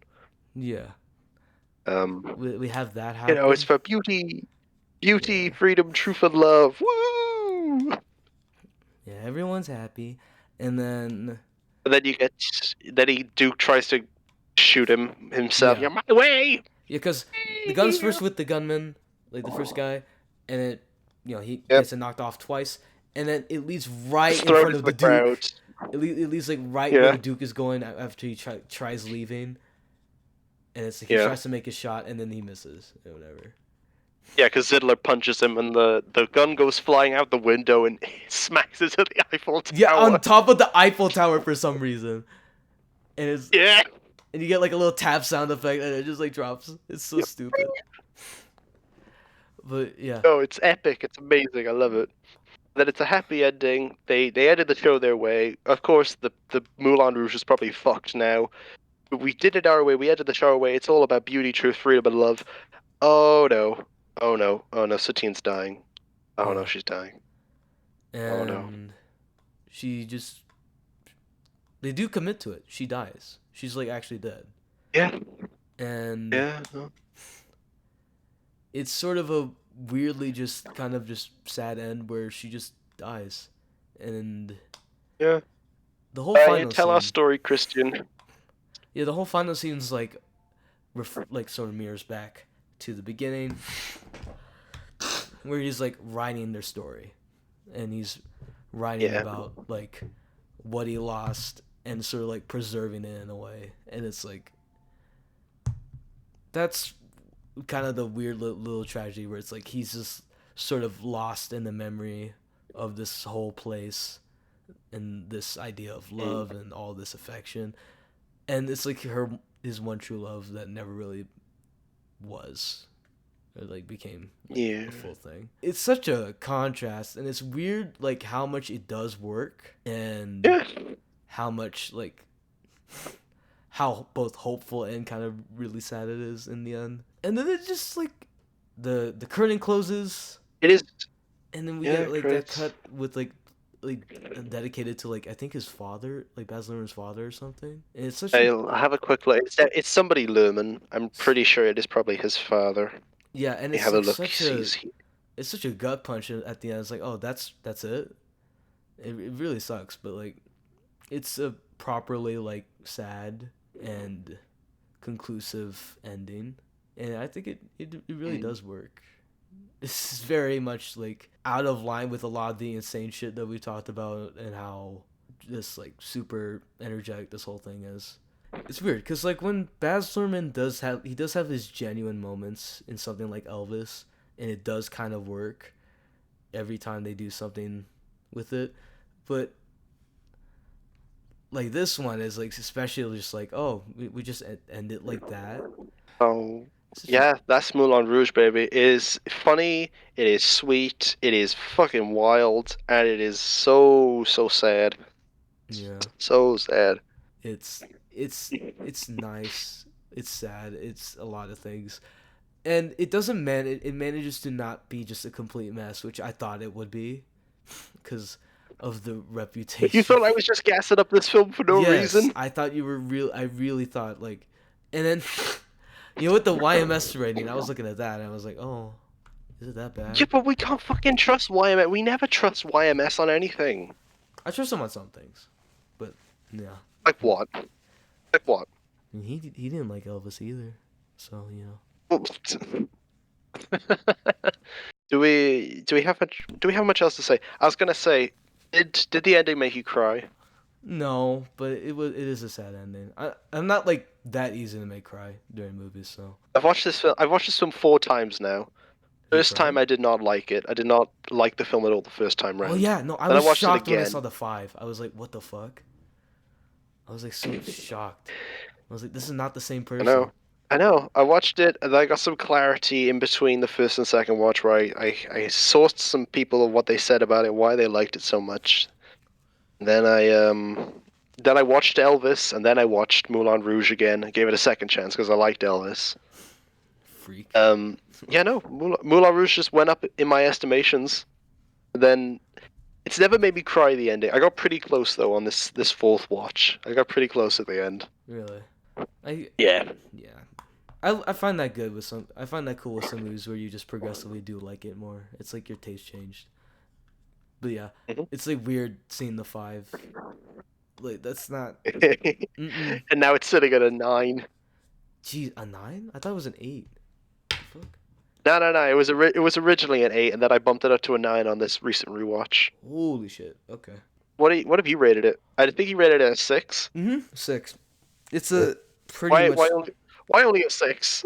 I think it's like the overall experience. It's very nice. It's sweet, and I liked it. I just it's not like. Well, actually, I don't know. I'm not opposed to giving it a higher rating, honestly, because I definitely won't say I loved it, but it's a good movie, and remarkably, I do like really enjoy some aspects of it, and it's a comprehensive movie, and it's a very like fun movie, and it balances its tone pretty well. So yeah, I mean, I don't like anything. I actually have anything to complain about. Might just be like me in denial. So I don't know. See, now you're getting it. Now you're getting it. Guys, I like some more romance stuff than this. Like more, so You've it you've might be now that. fully converted, and you know the next episode of the dumps we're doing. You know which one we're doing. Yeah, we got to watch those other Yeah, movies, yeah. which I'm not as hopeful for, even though like I like this movie. Australia looks boring as shit. The Great Romeo Gatsby, plus Juliet. I'm excited to look at. Romeo plus Juliet. It's either I'm gonna love or hate that fucking movie because I hear people like saying it's like the worst thing they've ever seen or like the best thing they've ever seen, and Just like there's Moulin Rouge. but it doesn't look like I would like Romeo and Juliet because honestly, like the Romeo and Juliet story in of itself, I just don't like. So, Is it because everybody dies at the end and it's just miserable? no, it's just I can't. Something about the way every adaptation like depicts it feels very like surface level. Like Shakespeare, this is what all y'all Shakespeare heads are gassing up. Like I don't know. It seems like other Shakespeare stories are a lot more like interesting, like Macbeth or something. I like that some. I like the like no, Joel Cohen. Yeah, the Joel Cohen like the tragedy of Macbeth. I like that, but yeah, I don't know. I'm not as What fan. about the Roman Polanski film? The what? Macbeth. You did a version of Macbeth in the '70s. Roman Polanski. I thought that was Kubrick. Huh. Okay. No, that was Roman Polanski. Jesus Christ. Okay. Um. But Jeez. no, back to Moulin Rouge. Do we have any more closing thoughts? I don't know. See, I don't know. Like as I was running my mouth about it, it's like it's a very like simple movie. It's straight to the point. Maybe that's kind of why I'm not It's like very as. simple. It's very cartoony. Very bare bones. There's not much you can glean Hmm. like inner depth. Yeah. That that doesn't mean it's bad. Oh yeah. No. I think it's a very entertaining film. I don't know. There can be good, like really good simple films, but I don't. This isn't like. Maybe it comes like a bit with personal taste, and it's like I kind of want a bit more out of it, but like it's good overall. I don't know. I Yeah, I don't have like that's fair enough. I can get it. specifics to complain about. It might just be like personal, but I don't know. I Well, liked that's it. fair enough. I I can liked get it it. way. I I still I liked can it. get behind that. I still liked it way more than like Elvis. So you got that. You got that from me. And I that's think the you're just most they saying get that from because Elvis is more about something, but you just didn't like how it did it. Mm-hmm. Oh yeah. Some closing thoughts for me. I want to say I think Ewan McGregor might be his best film. I think so. That's because I've not seen Trainspotting. I've not seen Trainspotting. I'm putting that out there. Wait, you haven't? Of the films I've That's like seen him in, that's like no, essential no, I've not seen British shit. Trainspotting. What the fuck? Yeah, I know it is. I will get to it one day. That's like But essential British cinema, like good, like good British and cinema. It's so I know weird. it is. That's so But weird. What? I will say out of the films I've seen him in, which also includes the Star Wars prequels, which I Oh, say he is good in those. I think he's very good in this. I think this is his best film I've seen him in. he was in. I forgot he was Yeah, in Del Toro's Pinocchio. He's good in that. I was about to bring that up, but I mean, like, he's alright in that. It's not Uh, really he's in Birds like of Prey, something like right? really grabs you. He's in Birds of Prey. He's in what? He's Oh in yeah, Birds of Prey. he's Black Mask. He's Roman Oh wait, Sionis. no, isn't He's he that like the Batman main villain. villain or something? Yes, he's the main villain. He's Black Mask. Oh god, Except he only wears the mask at the end. this is a really sad filmography at points. What the fuck is this? Obi-Wan Oh come Kenobi, on, he's oh robots. no, don't remind me. Honestly, I need to rewatch Doctor Sleep. I like his performance in that. I remember liking bits of that movie, but it's like a weird mess. It kind of works and it kind of doesn't. I I think hear mixed things on that. Some people say it's good, and then some people say it's awful. I respect the people who say it's like pretty good, but like some people say it's better than Shining. That is definitely not true. I haven't seen The Shining in a very long time though. It's been 5 years. I have it like with a heart, but Whoa. like I'm certain I will love that movie on a rewatch. So, he's in. I need to watch that. He's in that Tim Burton movie, like Big Fish. That's what I want to watch, because people say I've not, I've not seen it. it's a good Burton movie. But yeah, like I guess, wow, I thought he was like in more like good stuff, but like, Jesus. Yeah, his filmography is very mixed. It's just like a lot of like random roles, like he's cashing checks. Yeah, Like whenever anyone talks about Ewan McGregor, it's only like most people only like bring up the Star Wars prequels and Trainspotting, and that's about it. that sucks though. Some people bring up Moulin Rouge, but for the most part, it's just he's really good as Obi-Wan, and he's in Trainspotting. That's about it. And then most of his filmography is just like looks like cash and checks. Yeah. See, out of all the prequels actors, this guy he's kind of in the middle ground where he didn't really do as much, but he isn't like Hayden Christensen where he's stuck completely with just Star Wars, because he's done some stuff. Well, out of all of them, I think it's Natalie Portman who did the most successful stuff after. So, There's that, and then also maybe Samuel L. Jackson. well, I think it was pretty established before then. So I don't know. Well, yeah, pretty much. Yeah. So I don't know. That doesn't Well, really count. I mean, Natalie Portman had Leon the Professional. Oh, oh, oh. It's a good film. It's a good film. I mean, it's good, but do you know about the I'm aware of that. Let's not bring that up let's while we're not trying bring to that finish up. talking about Moulin Rouge. Yeah. As I was saying, Mhm. I think Ewan McGregor is great in Moulin Rouge. He nails the part. He sings so well as well. He's got such a good voice when he sings, and people take the piss out of the way he cries at the end when Satine dies. They I do? don't take the piss out of it because no people. Well, at least Nostalgia Critic, I've seen him in his review. He mocks it, but then again, Nostalgia Critic doesn't really Nostalgic like Critic Moulin Rouge. he isn't like he's not the most. I like him. I like Doug. But his reviews aren't, you know. Yeah, but But no, yeah, and no. the thing about him crying at the end is that it feels good. It feels like a real way people cry. I've cried like that before once. I know how it feels, and it doesn't feel like like how you would expect to cry. It's very guttural, and I get it. Yeah, there's people who But ugly cry. I feel that. I Yeah. appreciate when movies show like ugly crying. Like I know people make fun of that shit, but like when Tobey Maguire cries, honestly, I kind of dig it. Like I kind of like the way he does it. Like it feels like Yeah, real. no. People. He's like the prime one people go after for crying in films. People hate the way he cries in 1 and 3. I like it. Me too. It feels real. even if he makes goofy faces, but hey, people make goofy faces when they cry. Some people look fucking ugly when they cry. That's also called ugly cry. Like, that's like, Yeah, it's kind of expected. I don't know. I think you're expecting too yeah, much. it is. So, yeah, stop They want complaining the about they want people the crying. fakeness of the Hollywood crying, where it's just like where it's just like perfect tears going down their face, just one in each eye. Yeah, people's faces get Anyway, I puffy think we're when they cry just and stuff. Come on. I mean, we're just yeah. complaining about people who just like. I could go into a whole thing about like people crying in movies. But whatever. Uh, Let's save that for another time. yeah. Now it's time. We've finished with Moulin Rouge. We talked quite a while for it, but now it's time. Gotta hop back on the saddle and do High School Musical 3. Finish up Yeah. High School Musical 3 senior year. Jeez. We're 2 hours and 40 minutes into this. Yeah. Okay. You take the lead. You take the lead, buddy. Lead us into High School Musical 3. High School Musical 3 is arguably the best one, and it might be just purely on a filmmaking level. This is one that went to theaters, by the way, and it made, you said something around like 250 something million dollars on a I $11 will million double. I'll budget. double. Yes, it made. Hold on a second. It definitely was 11 million. I just need to find it. But yeah, Oh no, I've lost it.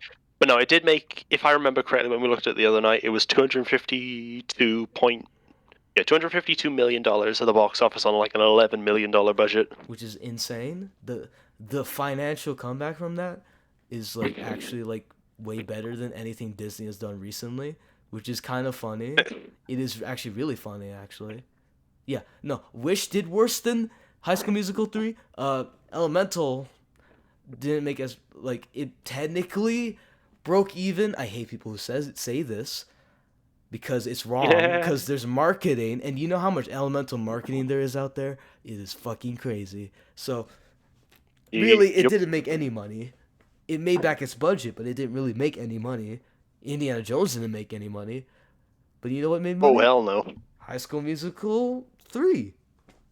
It made a lot of money, actually. I'm Because surprised. It's shocking. because there is an audience for it. That's why they moved it to cinemas to begin with, because it had already built up like this big following for 1 and 2 Yeah, on the Disney I'm pretty Channel, sure and they were like, two had like record-breaking like viewer numbers or something. I'm pretty sure, which shocks me because 2 is fucking horrible. But you know, whatever. we've established. Yeah, but like still, it shocks me. What the fuck? How did people watch that? Imagine watching that air live. If you like the first movie and you see that shit, that is fucking weird. Anyway, Maybe you, but there's plenty of other people who loved it. yeah, I know the people Plenty of love people who too. They're still love it scary. now. Right. So High School Musical 3 senior year.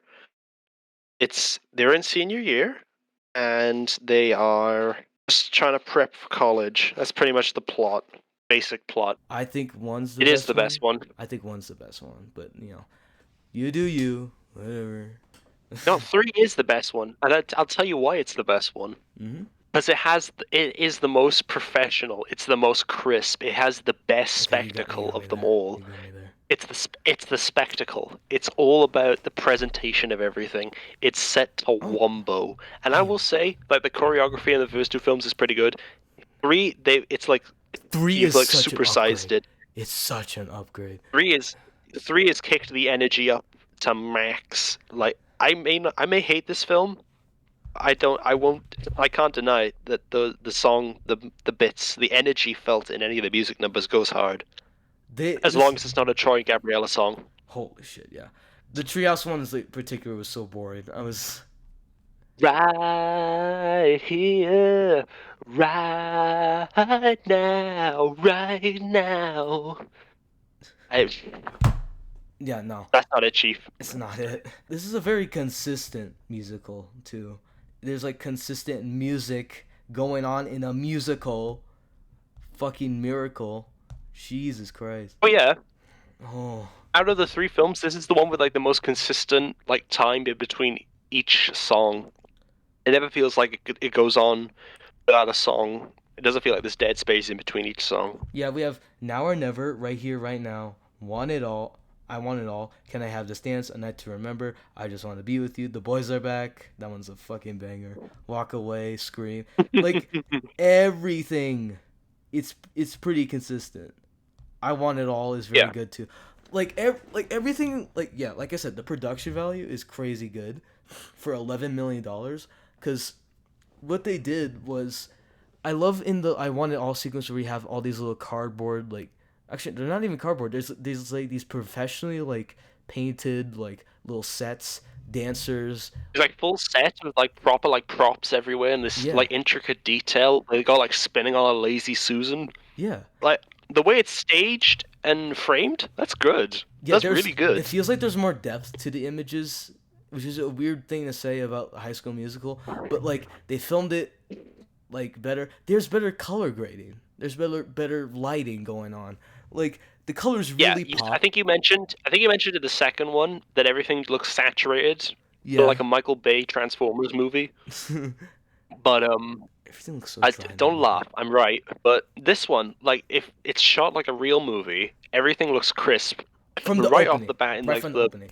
So in the basketball that game. opening shot fucking shocked me, because it was like Yeah, Zac Efron. He looked better. He was sweating, and it's like this really intimate close up, out it's of just like focus. close up on his face, And we have this and it's amazing, so like, clean. this amazing So like pan to like the time, and then everything like sort of like the energy starts ramping up, and you really feel the energy. Like it's simple camera movements like that, showing like progression, and as it like opens up, like the frame like opens up to show more of the image. It's like such simple things to do for filmmaking, but it fucking works, and it looks amazing. I know.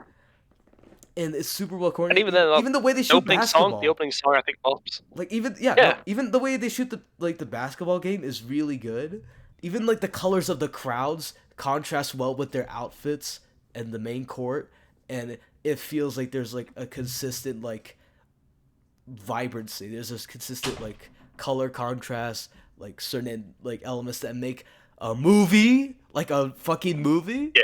and it's kind of a miracle. Look, you can't. You can't go throwing shade at the first two films because they're television films, all right? Yeah, obviously. They're there to be television films. Yeah, I can If forgive this it. looked like if this one that was supposed to be in cinemas looked like the other two, then that's inexcusable.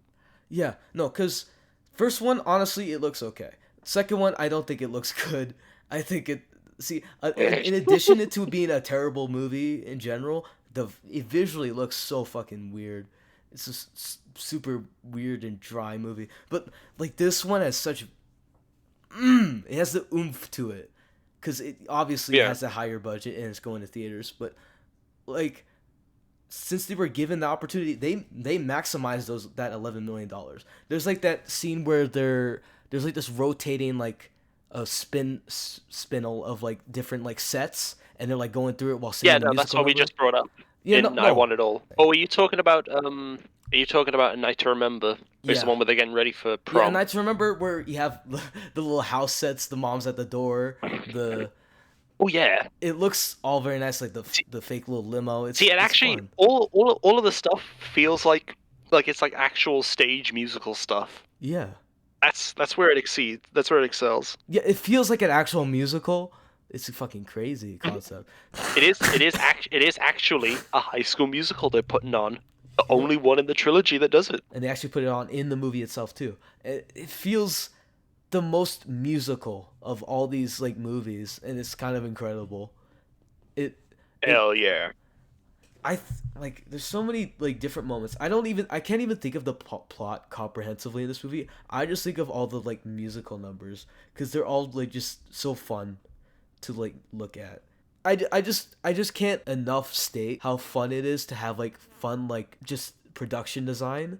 It looks just nice. The Boys Are Back. The Boys Are Back is really good too, because with that one Boys are back. you have like Boys it's are like they're back. imagining themselves like in this like garage, because I think they go on there as like some sort of like side task or whatever, but they make it fun with these like imaginary like fucking like garbage gang or whatever, like this like carpet factory gang, where they're wearing these ridiculous like outfits, and they're all dancing around, they're rolling Like around Mad on, Max.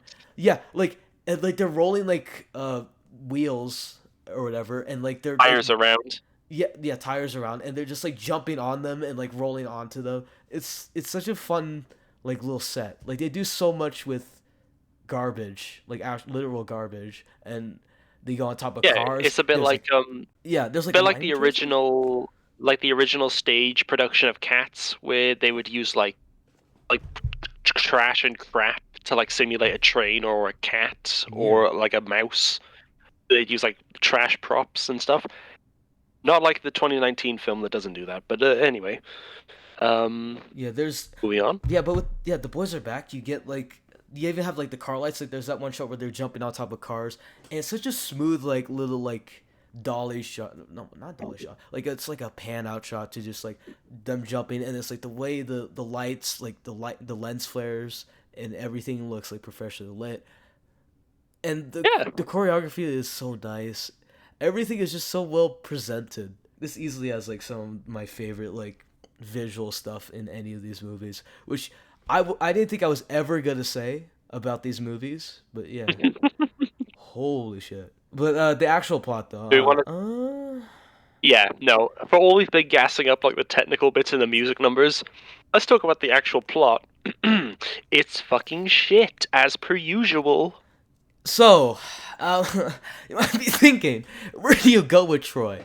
So first movie, he learns to do two things Where do at you go with? once. Where do you go with anybody? Where do you go with anybody? I don't know. First one, he can do two things at once, guys. We did it. We did it. And second one, he learns um I don't think he learns anything. I don't know what he learns in the second one. I don't yeah, he doesn't learn anything. I'm just gonna pretend he learned nothing in that movie. He definitely learns something. I just don't know what it is he learns. He learned Is it like to to take control of his own life? I I think guess now but and that's compounded in this one though. So I don't know. so I don't know. Yeah, so basically 3 is kind of redoing elements of 2 where it's like I'm thinking about my future now. What am I supposed to do once I'm out of high school? But it actually makes sense, and there's some like actual like deliberate like choices that are kind of okay. Like I think him talking to his dad about it and how he's like has to consider his friends, and also like what is the actually just the better option for him himself.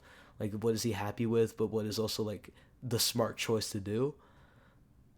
But then sometimes you have that sprinkle of like 2 bullshit where it's like, oh, you I can't decide, and it's super like surface level, but when they actually like try to like expand the conflict a bit, they just it's like the edge like making a good conflict, and then they just kind of close that door. And then we also have Gabriella. Oh my god, she's a I fucking hate all their songs together. All 3 of their songs. Let me have a look at this. So we got the right, treehouse just one. want to be with Just want to you. be with you. We got Can I Have This Dance right here, right now. I like Can I Yeah. Have This So there's Dance. 3 songs they share together. Can I Have This Dance? I'm indifferent to it. I think it's I'm not. it's a good simple ballad outside of like context. In context, oh my god, I find it annoying. that's so annoying. I find it so like sweet, but not my kind of sweet. Yeah, A very performative kind of sweet. it's even though like it's like Troy's taking control of his life. In this movie, he's also taking control of his life because there's that Again. scene. There's the Scream music number where he's like going I absolutely don't bonkers. know where to go. Yeah, What's because the right thing? and it's basically just I want my own dreams. it's So bad I'm gonna scream. it's basically just the same thing as the previous like Troy ballad. So like, what the fuck? I mean, this is a better. I think Scream's a better song Well, yeah, with I Bet think on it. it is a better song. It's a better song to bet on it, bet on it, bet on it, bet on it, because there's more to the actual lyrics, and it's also because And the weird like the way technical the way aspects. it's filmed, the way Yeah. it's staged and shot. He looks actually like tired. He looks actually like worried. He like I think Zac Efron is trying a bit more. Like he looks like he's actually like changing. He's like out of that twink stage. But yeah, no, this is he's in the transitional stage between his twink era and his jacked era. Yeah, And you could tell he's got armpit hair as well in this one. Mm. And there's the whole like how the hallway like rotates like upside down and he's like falling along. Yeah. It's so impressive for no good reason. Like why are you trying? Like why is this movie actually trying with that?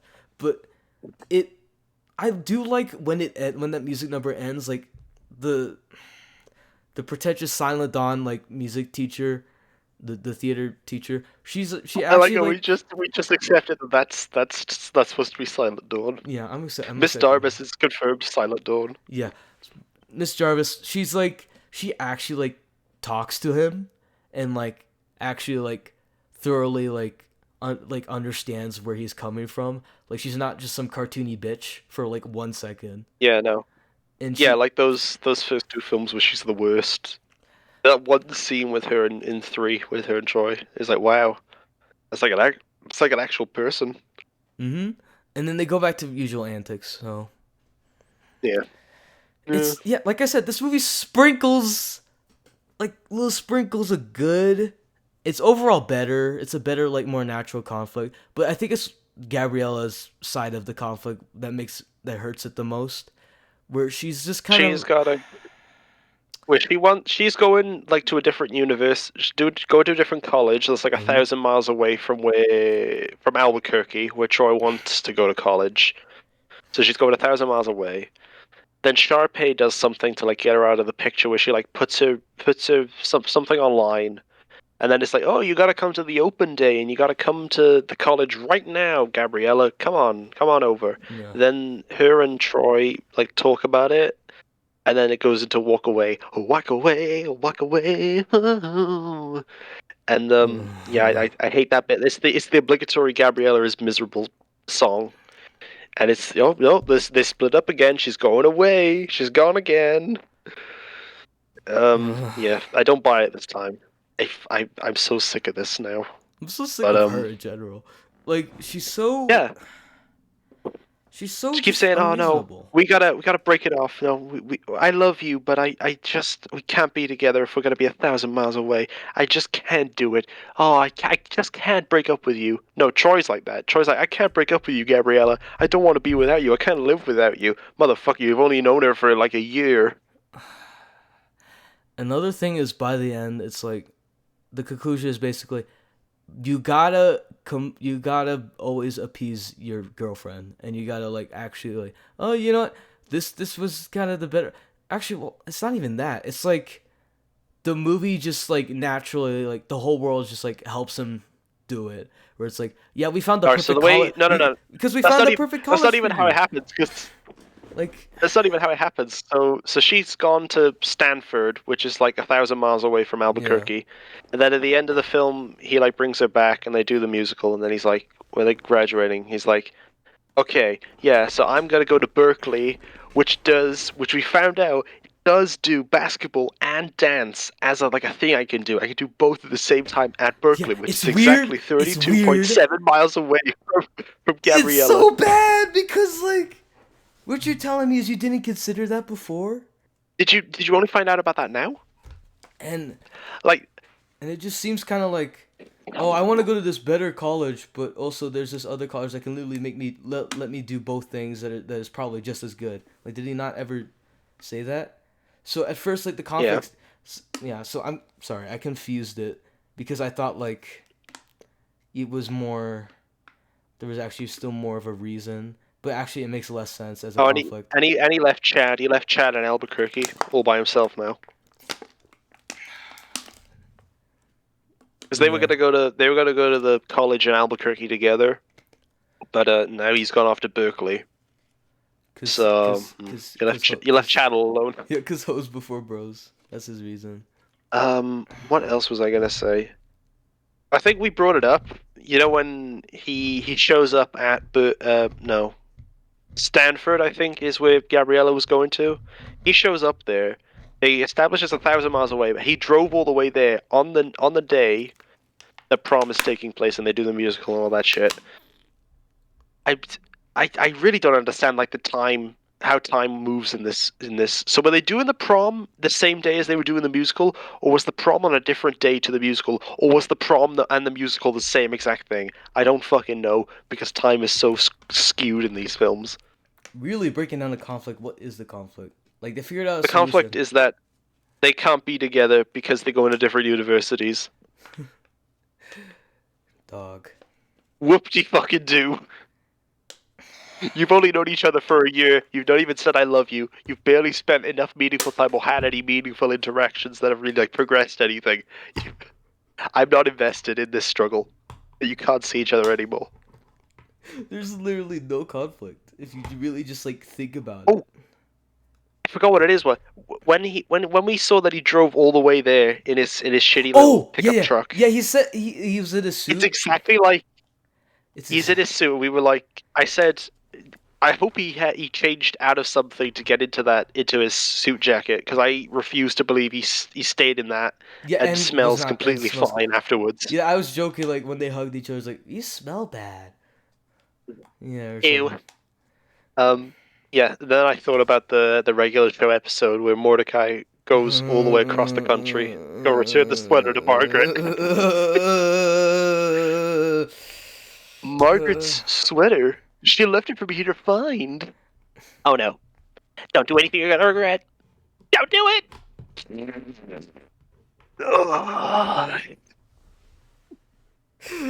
Anyway, it's a completely different conflict, but it sounded similar. It sounded similar when we brought it up, yeah. But yeah, I don't know. I just always I just always thought of that conflict as just a nothing conflict. It's like, and also like her mom moves away with her at the same time too. Yeah, I was wondering that. Like, I mean, she established in like the first film. She established in the first film like, oh yeah, I always move. Like after every school year, I always move somewhere else and everything and all that. Yeah, but she said she was gonna stay around. I can't get tied down. They said I said I was gonna stay around, but now I'm not. Yeah. I gotta walk away. That's shite. I mean, it's a good decision to like go to a good college, obviously. But like the way she thought about it, like, oh, I can't have a boyfriend anymore because of that. Even though there's like, we could easily just find a college that's nearby. No, but that's also Taylor. That's also Taylor like egging her on, saying you gotta let Troy go because there's always gonna be another guy. And Taylor's fucking egging this on. Which I don't know why.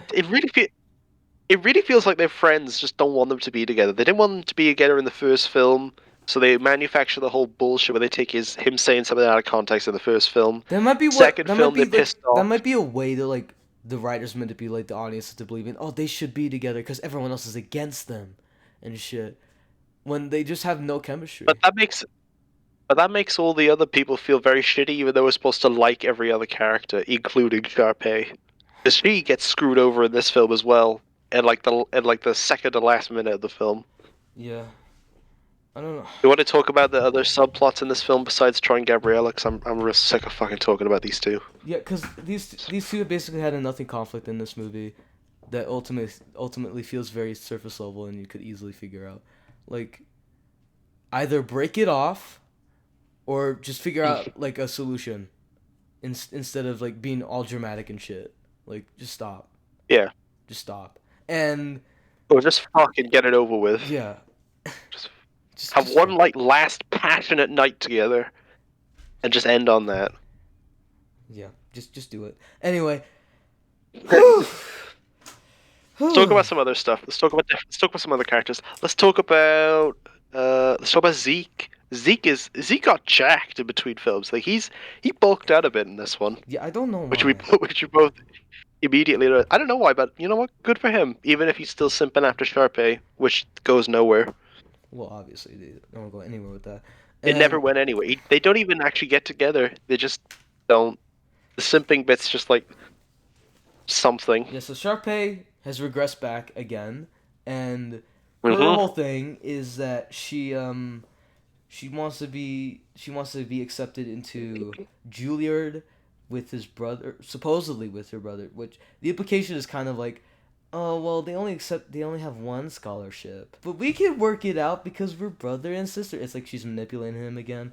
And that's what the whole like whole She's trying to get him back in because he's complaining that it's not a double act. It's just Sharpay and what's his name. yeah, and Sharpay and Ryan, like Ryan also regresses by trying to just going along with Sharpay, and then sort of Yeah, and then progresses back again in a weird way, because very weird. he has a weird thing with Kelsey as well. They kind of like Oh mingle with yeah, each other. they like try and like subtly hint that those two are gonna be like together. And And you know what? honestly, I'm actually I here for it support I because support it. Ryan. That's my two favorite characters, Ryan and Kelsey. Yeah. I'm happy if those two are gonna get together, but they don't really like do it. They like dance together and they like talk together and sing together, but it's never like fully officially confirmed. And Kelsey isn't even there at the end with the main like 6 characters. Yeah. But Taylor gets to be there. Taylor gets to be there, even though we have barely mentioned this bitch. Like, who the fuck is she? Like, she's Taylor. she's the girlfriend of Chad, and she's also part of like certain Chad. like school clubs and activities. But she's not really like an actual relevant character. Like, she I'm gives thinking throughout. information. Because she gave I'm thinking information through to all 3 Gabriella films. in the second one about like, oh Troy, Yeah. he's not really doing you any good right now. He doesn't really. She's care the one about who you. she's the one who conspires with Chad in the first film to break up Troy and Gabriella. In the third film, she's talking about to Gabriella about, oh, you gotta just forget Troy when you go to college. It's just something you gotta do. You gotta forget Troy. Like in the entire trilogy, she has never once actually talked to Troy at all. Kelsey has talked numerous times to Troy throughout the entire trilogy. In this third one as well, she has like a good like scene with him where she talks about stuff with him. Like Yeah. fucking Taylor has none of that with Troy at all. She doesn't even talk to him for the entire trilogy. It's kind of like Kelsey should have been there at the end. Kelsey feels like she's mingled with Kelsey's the like, real Troy hero. as well. I don't know. That's a weird thing to think about. Honestly, yeah, no, fucking Kelsey and Troy is a better fit than Troy and Gabriella. Because Gabriella has no fucking personality. Kelsey, for what little she does, she has so much personality. Yeah. She is actually the freaky girl. Really, when you think about it, like, She's got like Gabriella's choices, some of them are made because of Taylor. Like some of her bad decisions are made because Taylor's saying, "Oh, Troy's doing this and that," and then like a whole mystery. just Taylor is a bitch. Taylor is like Taylor is probably worse or just Holy as bad shit. as Sharpay for the shit she does. She Holy. she unironically caused like a lot of the bad shit going on like inadvertently. She's a bitch. Yeah. Holy shit. I just realized this Arguably right now. just as worse as Oh my Sharpay. god. This is like a revelation. Except Sharpay actually has like good music numbers that can be funny. Taylor's just like a fucking vacuum. Now I'm even more pissed that she's there among the main cast because she like ruined things for people. Yeah. She's- Fuck Taylor. she Fuck influenced Taylor people- Brickesi. I hate her. Anyway, yeah. I know. But yeah, Sharpay's whole thing. We've been backtracking on this, but like, yeah, she's trying to have her number, and she also has the British exchange student who she hires as a servant.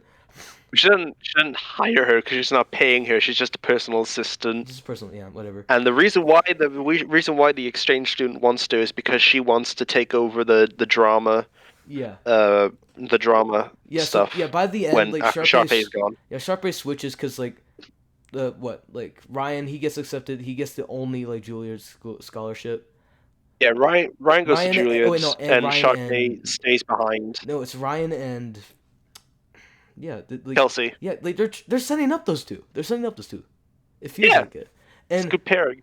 but yeah, Ryan and- and Kelsey get to go off, and Sharpay stays behind to manage the drama. yeah, because the theater she stuff. realizes like suddenly like, oh, never mind, I want to switch it up. Career choice immediately. Yep, Mhm. that's definitely how that works. That's definitely how that works. And because I mean, I'm fine with that. It makes sense. But I feel like the conflicts where like the exchange student is like taking over, that only happens like so Last close night. to the end, and then it gets resolved in like 2 You know, minutes. I feel like that should have come There- at like the part where They revealed it in the last at act the where part she's like where she starts Gabriella walks away. where she starts like dressing up as like, oh yeah, I'm trying to take over. We're gonna leave your I'm skippy going ass to be bitch taking behind over or some now. shit. It's Yeah. called acting, darling. You You should should try try it. And so I'm like, that should have come like earlier in the film so we could like fully feel it. Do it with like when Gabriella leaves, so it's like a proper like second act low Honestly, point instead of like honestly. doing this right at the end. honestly, if like it was just like So I can actually feel some. I can actually feel something for Sharpay because she still does like shitty things in this one, where she like inadvertently sends Gabriella early away to college early. which influences Like, her let me feel decision. something for It's Sharpay. weird. It's weird. Sharpay, yeah, she is an influence. She influences that whole thing, but then it's never really brought up, which is odd. Yeah, no. She never gets any repercussions for her actions in all three of these films. Yeah, never. Maybe in the third one, but then it doesn't really count because It doesn't gets really count resolved because it gets quickly. resolved quickly. Because like, oh, And she never apologizes. because she shares the She stage never with the apologizes British once. lady. Honestly, it would have been way more fun if like her and the British lady like were always at conflict the entire time instead of like the Yeah. sudden twist. But oops. Yeah, that is actually better. I'm It actually thinking that through now. That is actually better. it would have worked, but they decided to just tacked it on, and yeah, it's just whatever. And I don't know what they were cooking with that. I honestly don't know what they were trying to do, but you know, she ends up in whatever place she ends up.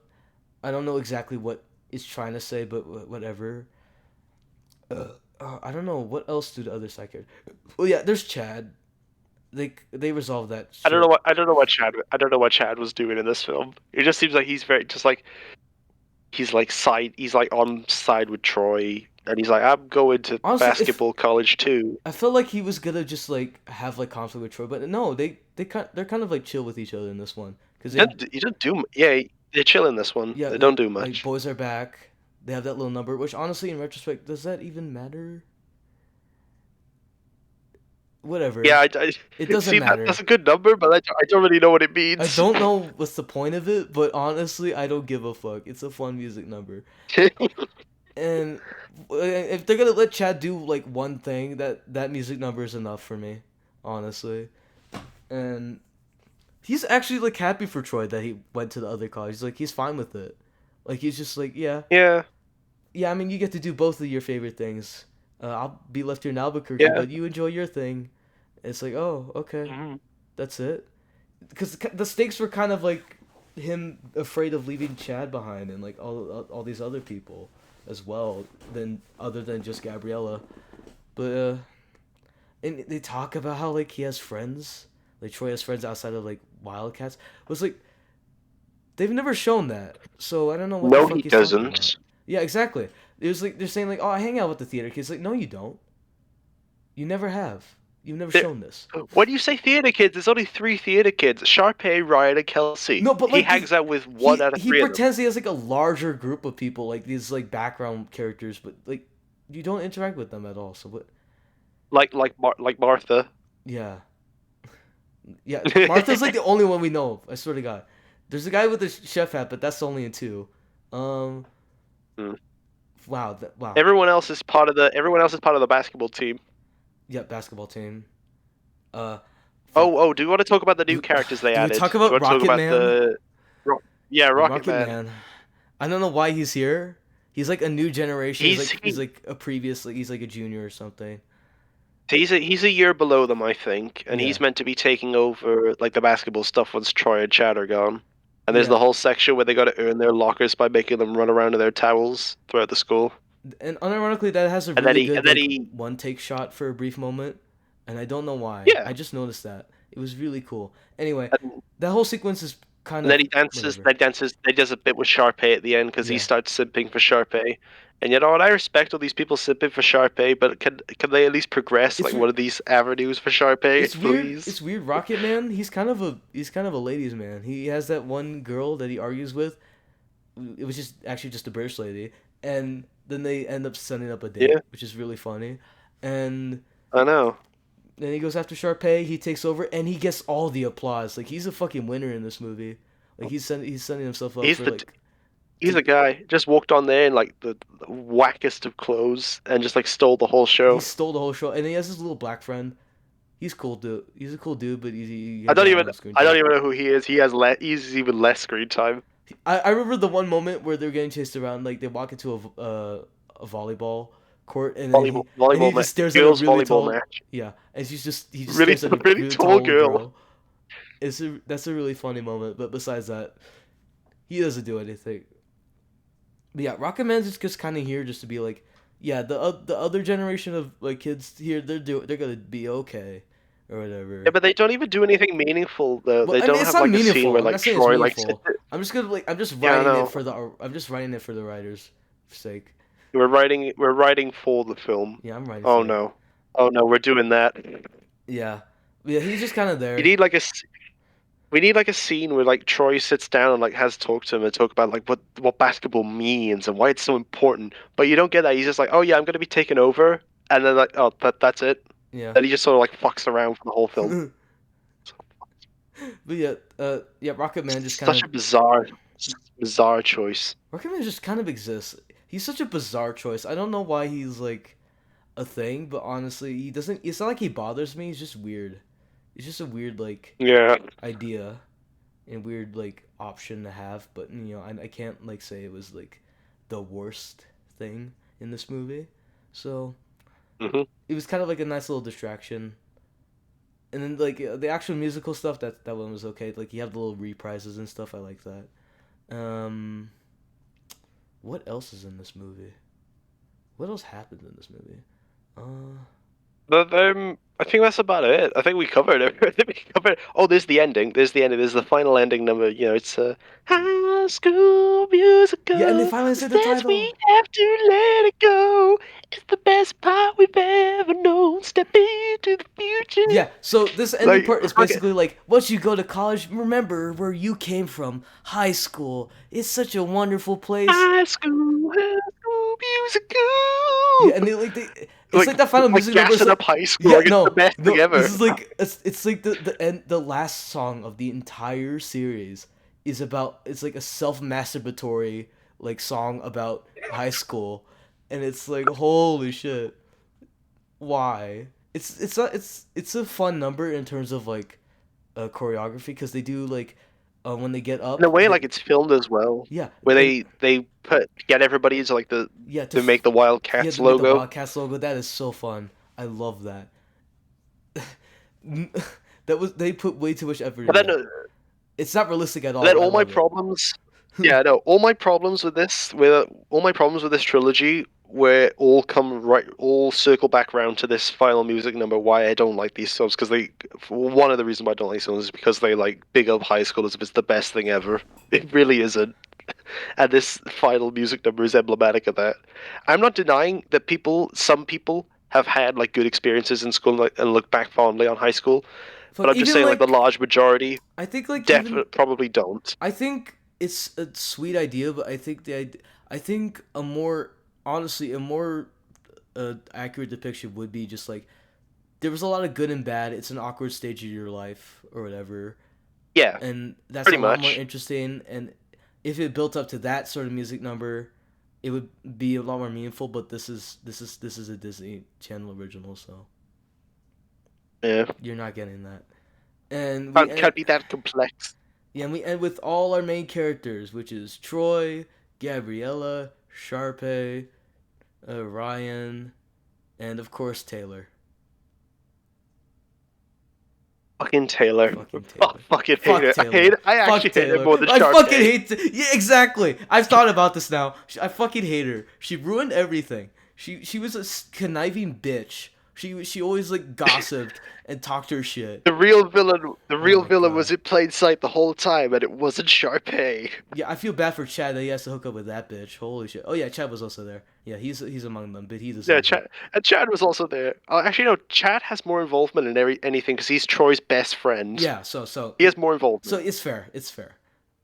But like really, Taylor is just Gabriella's best friend who keeps giving her shitty advice and is also dating Chad. and That's her involvement. oh my god, wait. Elsie has more involvement on Oh things. my god, wait. I forgot the one scene where Chad is like trying to propose, trying to get her to go to prom, and she's a bitch too in that scene. Oh yes.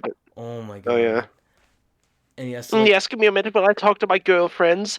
and he has to like, and he has to like, Yes, I will. and like she will like making an ass of himself. Well, actually, Troy causes it, but like also her. She just let it happen. And also, there's a lot of people in that school in that scene. That's really funny. Like you can tell the budget is also put into like more crowds, like just like, and it seems more accurate to like just how many people will go to a high school. So that's fun. But I mean, yeah, I shit. didn't really notice that. It has just felt like there's like been the same number of people in this school. Yeah, in all three of but them. 3 like maximizes it. There's like a lot of people. Like it used to be like decent size, but then like that one scene in the lunchroom, I really noticed just how many people are just walking around. It's like insane. But yeah, I completely forgot about that scene because it's such a blimp in this whole thing. Like what the fuck? Like I forgot that even happened. But yeah, I hate Taylor. Taylor's a bitch. I fucking hate Yeah, Taylor. fuck Taylor. All the homies hate Taylor. Oh my god. She was the secret Oh. villain. Uh, do we have anything else to say about High School Musical 3? No. it's it Then we're just about done.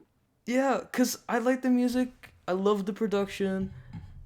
The overall story is but I think there's good things.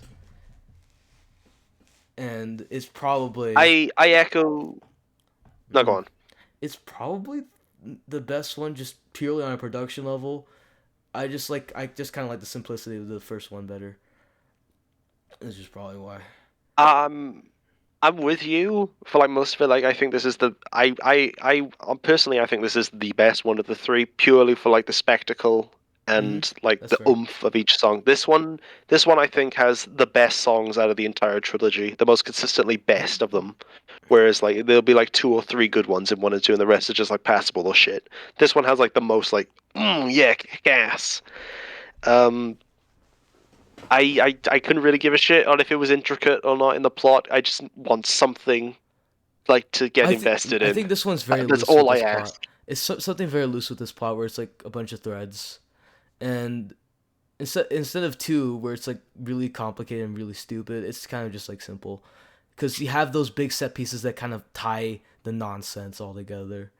Yeah, maybe we're just not smart. Maybe you're just not smart enough for High School Musical 2. Maybe this is like a really abstract art house movie, and we just haven't realized it. Okay, now you're taking it too far. Okay, I'm sorry, but yeah, Um, I've talked my mouth on these fucking I movies. know. Do we have any closing? Hold on, what are we rating this one? What are we rating High School Musical 3 senior year? It's a 5 out of 10, mainly because I like the music and the set pieces a Mm-hmm. lot. Like if I were to rate this purely on a production level, this is like a 8 out of 10 production. Like I think it's really cool, and how elaborate it is, and how cool it looks. I'm impressed, especially by that stuff. It's just that the story makes it knock it down like 500 points. Um, I think yeah. Originally, I gave this one a 1 star, a 2 out of 10. I'm considering bumping it up to a 3, maybe even a 4. But I think just all like the plot stuff just really like bogs it down for me, and like personal stuff, and I just find these films annoying. So maybe Yeah, I'm settling on a 3. Sell this one on a 3, I think. 3 or 4 is fair. 3 out of 10. Like Mm. if we're talking plot, this is a 4 out of 10 or like 3 out of 10 movie. Oh, Yeah. but Any closing overall thoughts on the trilogy? this trilogy has broken This elements at its trilogy. core. It's a super limited series that doesn't really do much, but its charm and some of its music probably has kept it alive for a while. There's a reason why these movies are iconic. For as stupid as they are, the conflict is kind of like entertaining. I can't say I was never okay. Well, two I got bored, but like with these movies, We both did. they are entertaining pretty consistently most of the time. Like a big asterisk on two, and they and the charm, the time they came out was ideal, but at the same time the worst time too. But maybe that's why they're so bizarre to look at back on, because they're such a stupid like trilogy of movies that it almost ends up becoming real entertaining and charming, because they're very genuine in how bad they are. I don't know. It's like it has like admirable attempts. Like two is trying to do something. It's really bad at it, but it's trying to do something. Like three is trying to do something too. One is trying to do like all three of these movies are trying to be something, because they were the first of its kind. Like think about that. Like they were the first of their Yeah, kind. This is also why I don't like them, because it set the precedent for all the bullshit I've had to watch my sister watch over the years as Yeah. she got older. All the Disney Channel shit that I cannot stomach. Like this set the standard, and they went out with a bang, honestly. So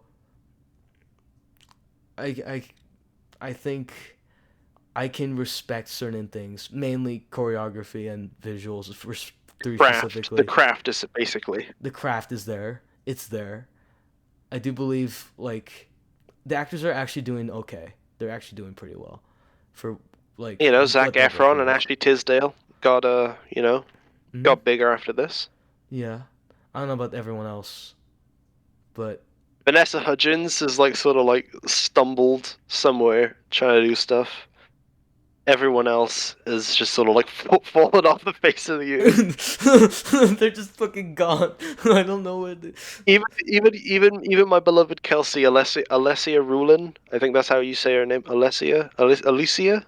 Yeah, she can't be saved. She wasn't in much of note afterwards after High School Musical. I don't know. It looked like everyone was enjoying themselves, especially with the bloopers at the end of each movie. Like it didn't seem like a Oh miserable yeah, production. I will say that. it And definitely did not. sometimes you can tell that with movies where it's like it doesn't feel like it felt like everyone were kind of just like enjoying themselves. I mean, I'm sure it was kind of awkward at points, especially with Zac Efron. He looked like he was uncomfortable every second of these movies. But overall, this is a bad trilogy, but it's a fun trilogy. Besides the middle chunk of a certain movie, or really just a whole movie. Two is fucking terrible. Yeah, two of these movies are Mhm. really fun. Yeah, yeah, yeah. That's it. That's about it. As for my closing thoughts, Sure. Yeah, I go on. shall say I definitely on this rewatch. I did not plan to rewatch these. I didn't want to, but rewatching them 4 years on, with an older, more experienced mind, I did gain something from this rewatch.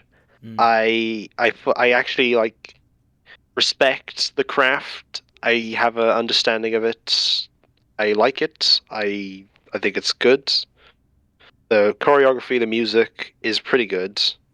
Mhm. Um, the acting is fine. I like the energy that everyone gives, though, even if I find it personally annoying and a bit too over the top, which is bullshit, because I like Moulin Rouge, but I don't know, I just don't like the energy these films make.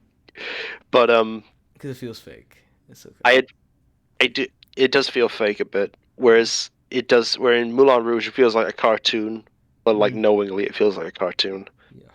But for High School Musical, I respect the craft. Like, I found a new passion for like the music and the all the stuff and all the staging and the direction, especially Mhm. the third film, because the third film's the best for all of that. Yeah. And it has been a lot more fun watching it with people Yeah. and like talking about it while we watch it. Yeah. That was No. better than just sitting there by myself, just watching them, Yeah. which was Oh my a god. bad decision. Yeah. Two especially. I would Uh, not watch that alone.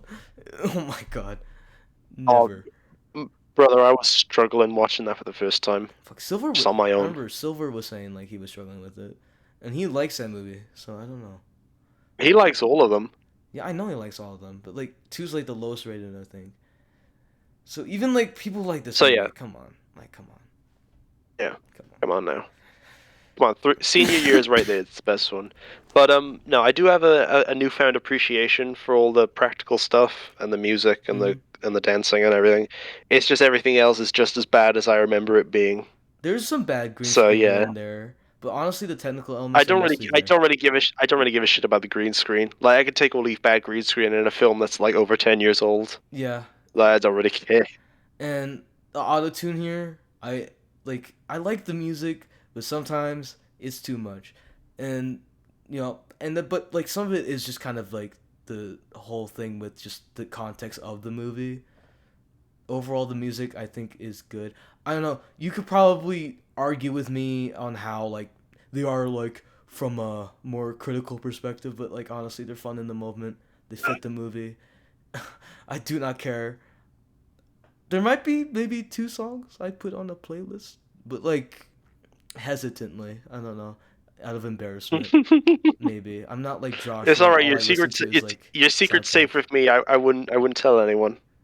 I'm telling you on the podcast right now. So I don't know. Like, Oh, never mind then. yeah, exactly.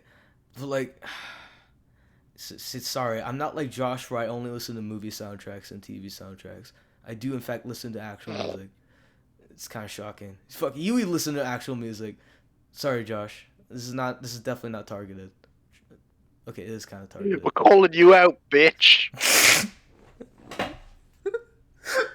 Anyway, yeah, I agree. Yeah. Honestly, if your So hatred, yeah, your hatred I of this appreciate all the your hatred of this, my of hatred of these these movies films. is understandable. I completely understand. Hmm. I don't outright like think they're the worst things ever, like I did 4 years ago. But I just think they're just plain shit, Yeah. especially the second one. Oh my god. So yeah, that's me closing the book on High School Musical. I hope I never have to watch these again. I especially hope we don't do the Sharpay's Fabulous Adventure, and I really hope we don't do the Disney Plus TV show. That's High School Musical Trilogy, baby. I'm not watching Sharpay's Adventure. I'm not doing that. That sounds like the most annoying thing ever. Oh my god. All right, good. Glad we understand each other. I don't know. Well, okay, the TV show though. I mean, Oh, please don't make me. I'm gonna make you. That's longer than watching all the films. Okay. Well, okay, you got me there. Never mind. Oh my god. Good. Oh my god. Right, I think we're done here now. That's High School Musical, baby. Yeah, I don't know. I don't even see. We have these things called rambling hours, but I don't feel like that. I don't feel like it at all. Yeah, I kind of don't want to do a rambling hour either. Like, I debated doing it, but then that would probably go on for another hour. And how long have we been going for now? God, we already had tangents within this fucking thing, so it's fine. Yeah, fine, yeah. And I still, I need yeah. to talk to my We'll girlfriend. save a rambling hour for another time. Maybe not the next episode, because I feel like we're gonna do like three films again. So we won't do a rambling hour for the next one. Yeah. Maybe something else another time. But yeah, I guess I should probably start like telling people like what the next one's about. So we kind of teased the Baz Luhrmann thing here, but we're gonna do his other movies basically. We're gonna do his other notable films. So we're gonna do Romeo plus Juliet. We're gonna do Australia, and we're gonna do The Great Gatsby. And I call in this episode, I'm dubbing it the Baz Luhrmann theme park. Each one's a different roller coaster. Yeah, like those, like those shitty theme parks in like a Theme Park Tycoon. That's what it is. This is what this is gonna be. It's gonna be like a whack. No, it's gonna be like a really like big, like those people who like make really goofy roller coasters that would never work in real life. That's what Baz Luhrmann movies are. Oh, fuck you. I'm sorry. Fuck you. But yeah, we have that coming up, guys, and it's 3 long as fuck movies that one of them I'm pretty sure I will either love or hate, one that I'm sure we'll call boring, and one that I don't know what the fuck I'll feel about. The Great Gatsby, I don't know. I hear mixed things on that one. Yeah, so people either like it or they hate it. So that one's gonna be a jumbled surprise bag or whatever. This is gonna be real fun. Yeah. It's gonna be real. It'll be like a mystery box. It'll be like a J.J. Abrams mystery box of wonderful. No, not those kind of mystery boxes. It's like a blind bag. Yeah, the blind bag. Yeah. I'm so excited to figure that out because doing 3 of these fucking movies was already enough. 3 Baz Luhrmann movies. No, this is High School Musical. Yeah. It's gonna be great. Are you sure? I don't know. Yeah.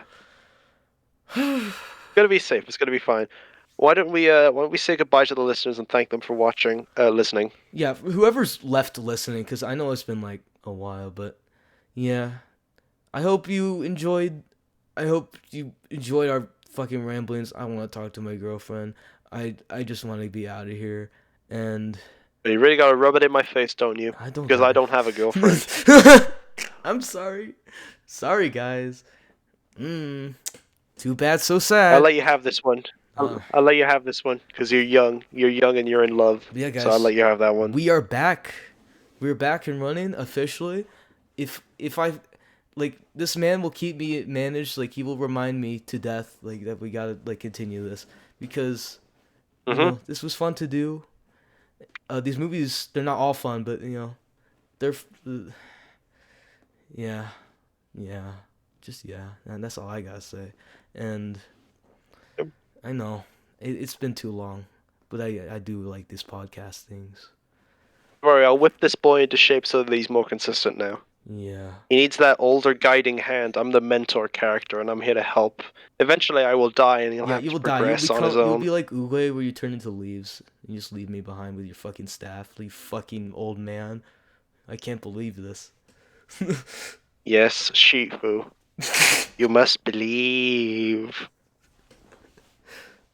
Alright, we dragged the outro out too long. Yeah. Let's say thank you for listening, Thank you for and listening. we'll see you next time. We'll see you. Bye bye.